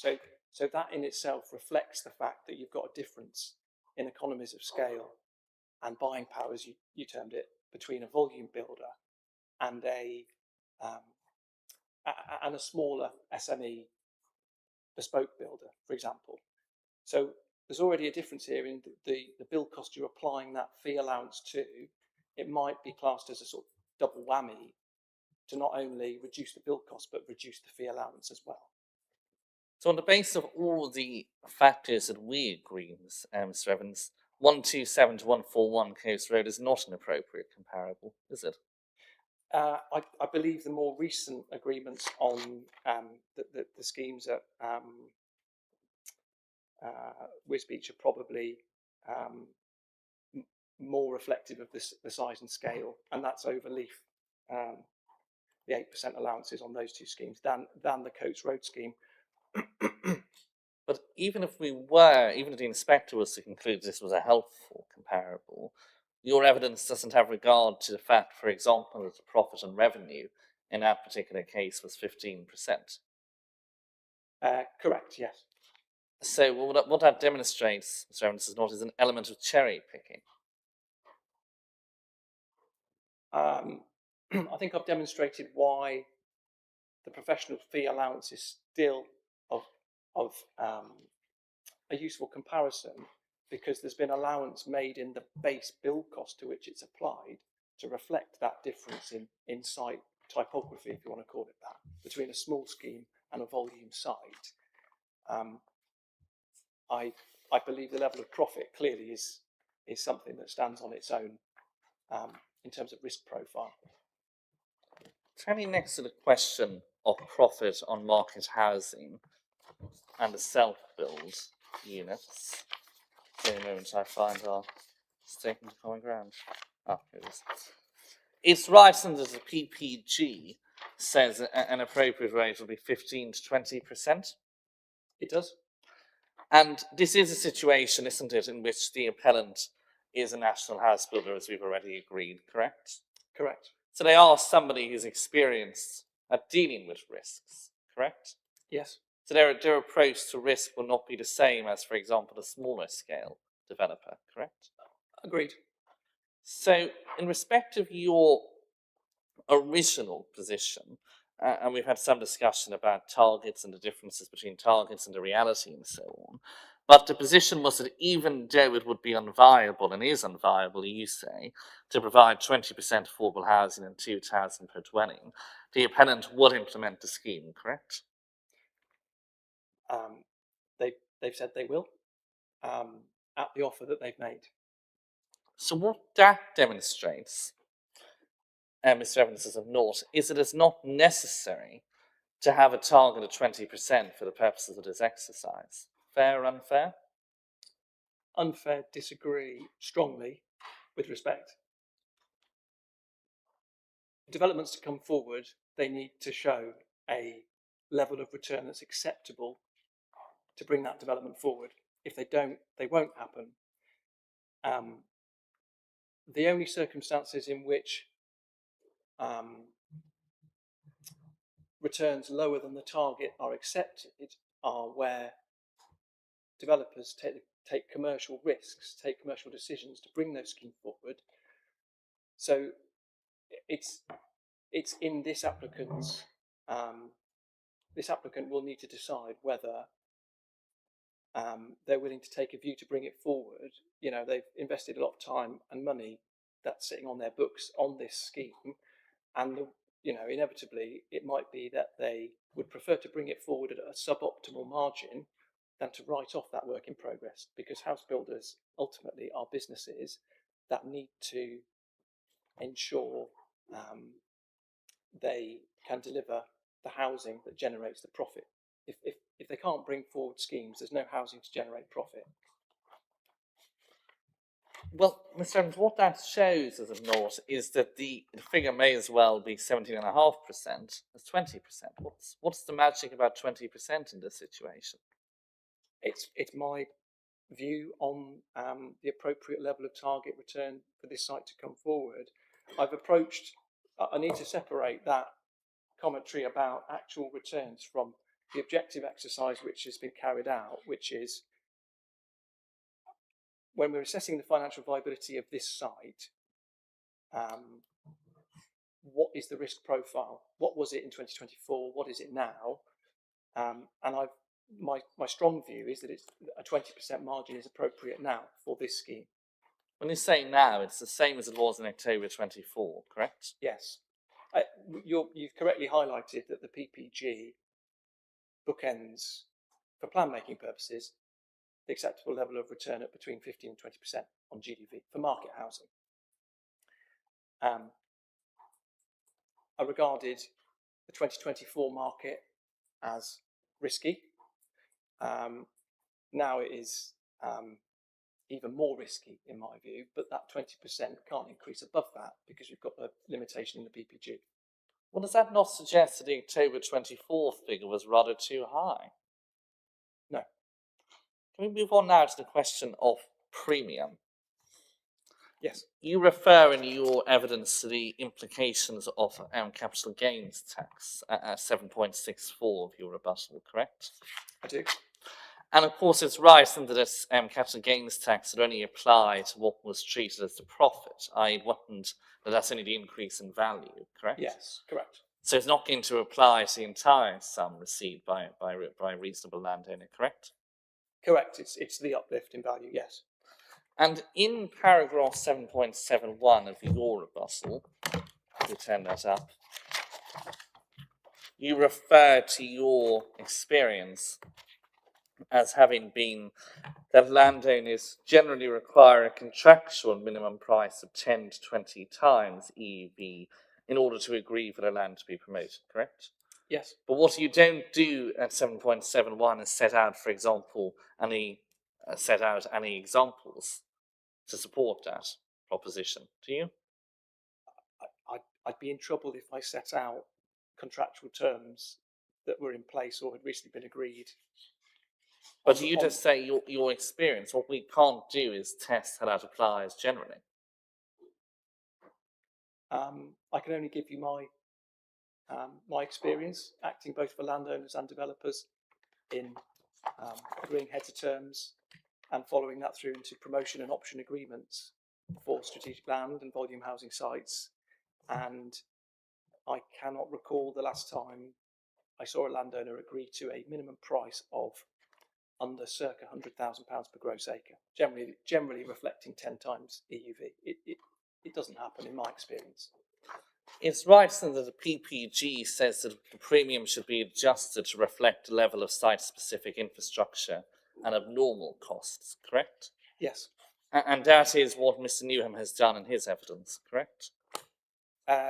We've both had regard to the level of policy and abnormal costs, yes. But I just want to understand what precisely you meant at 7.71, where you describe Mr. Newham's approach as being formalic. What's that mean? It's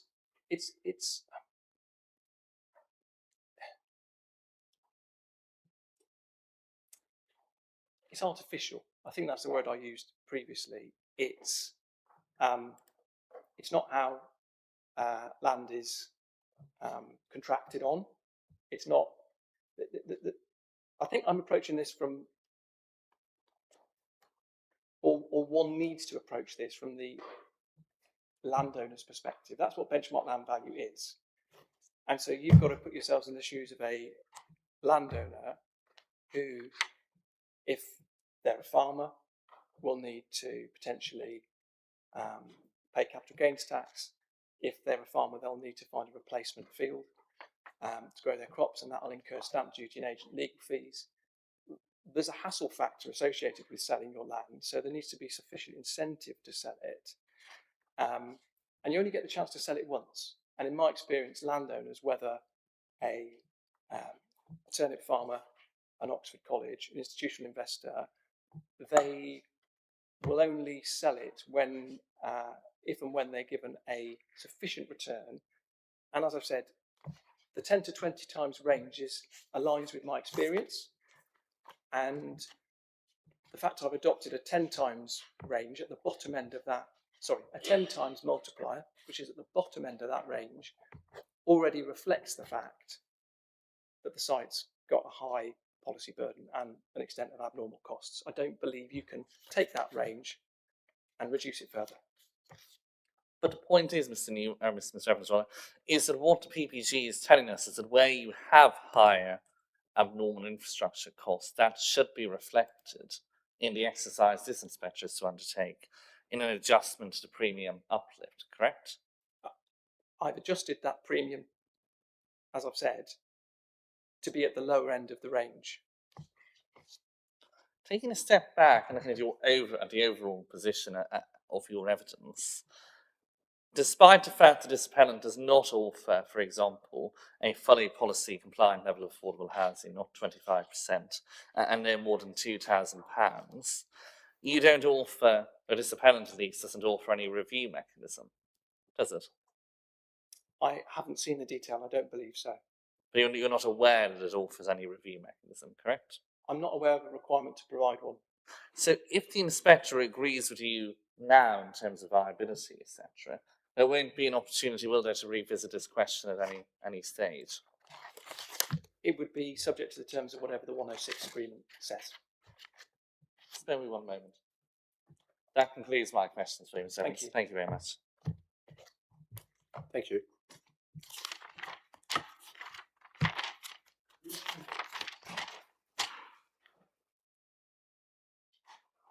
One quick question on the issue of with the return.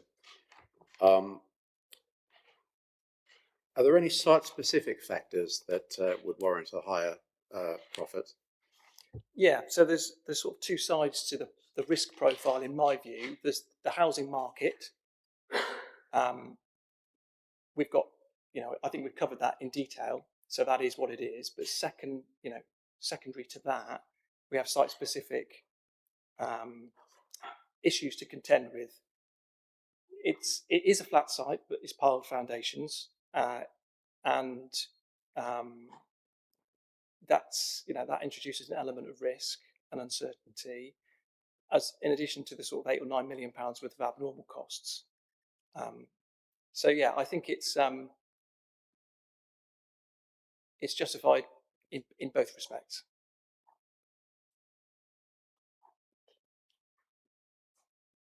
Thank you.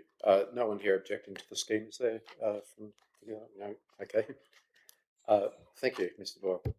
So thank you. I've only got 2 points, Mr. Newman, if I may, and they're both related to the questions on profit and viability from that perspective.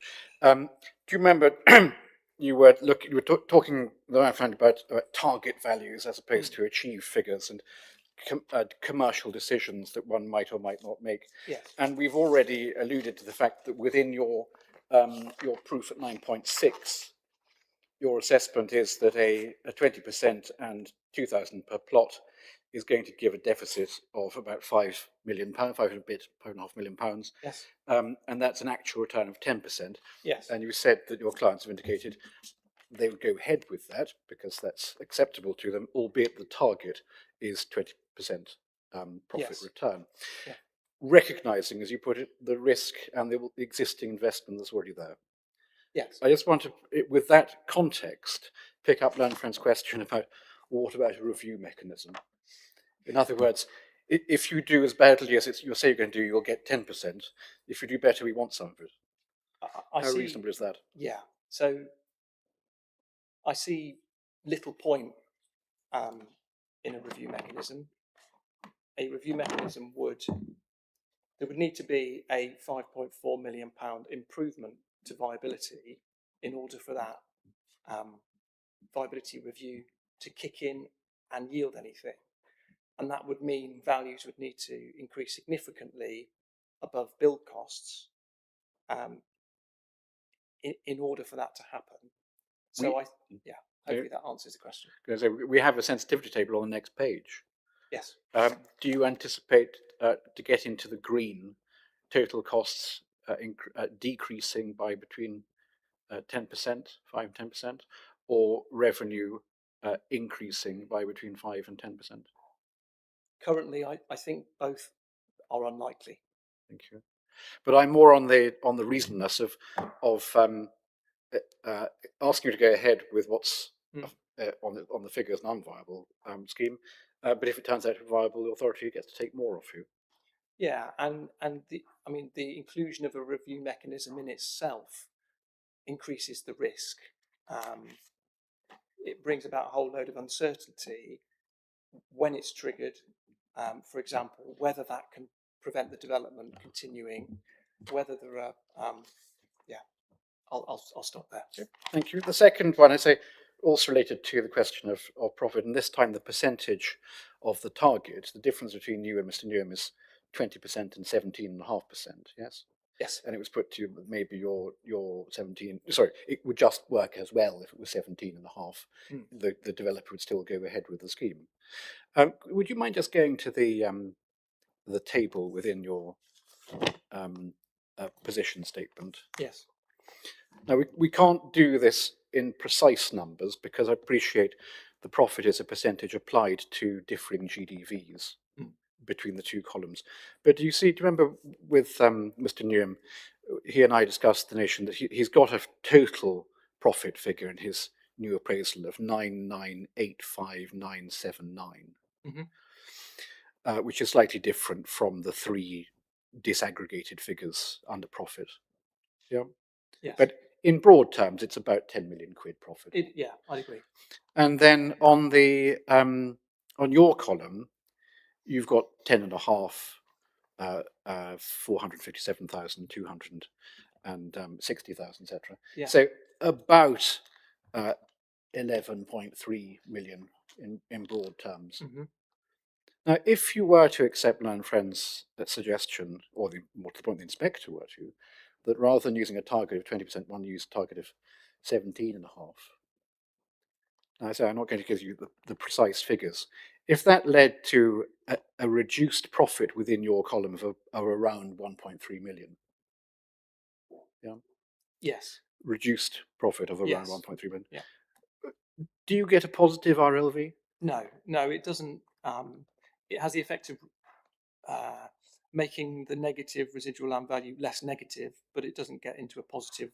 And so even if that were a persuasive suggestion to go to 17.5 rather than 20% as a target, would the outcome be any different in terms of whether or not the BLV could be achieved? No, the overarching conclusion that the scheme is in deficit would remain. Thank you very much indeed. Thank you, sir. Thank you, Mr. Ramsey. Thank you. Stand down. That concludes our viability evidence. Thank you. Although we will return to issues in the Section 106 agreement discussion tomorrow morning, which, as I mentioned earlier, will start at 11 a.m. online via the Teams link supplied by the Council, who will be also hosting the meeting. Again, for anyone listening at home, first of all, I commend you if you're still listening. I think you should go to the cupboard and get yourself a biscuit as a reward. We have a Teams link available to you if you wish to participate, which you'll need to get from the Council. Otherwise, we will be broadcast as per usual on the Council's YouTube channel. Just to reiterate, starting at 11 a.m. tomorrow morning. Mr. Boyle, you mentioned that you would, at some point, potentially this week, be submitting a written costs application. I promised it for Monday. To be totally candid about that. Yes, and that's still my intention. A matter of courtesy to my friend. It's being formulated. I'm going to receive final instructions. I'll do it over the weekend, and you'll get it Monday. And I hope that will give my friend time to write it in response. I'll read that, and if necessary, I'll make oral comments on the last day. Thank you. Mr. O'Brien. Okay. Just to confirm, I've received the new conditions schedule as well. That will make the extra hour we have tomorrow morning very useful. I could have thought of worse ways to spend my birthday, but thank you very much, everybody. I'll see you tomorrow at 11 a.m. Sorry?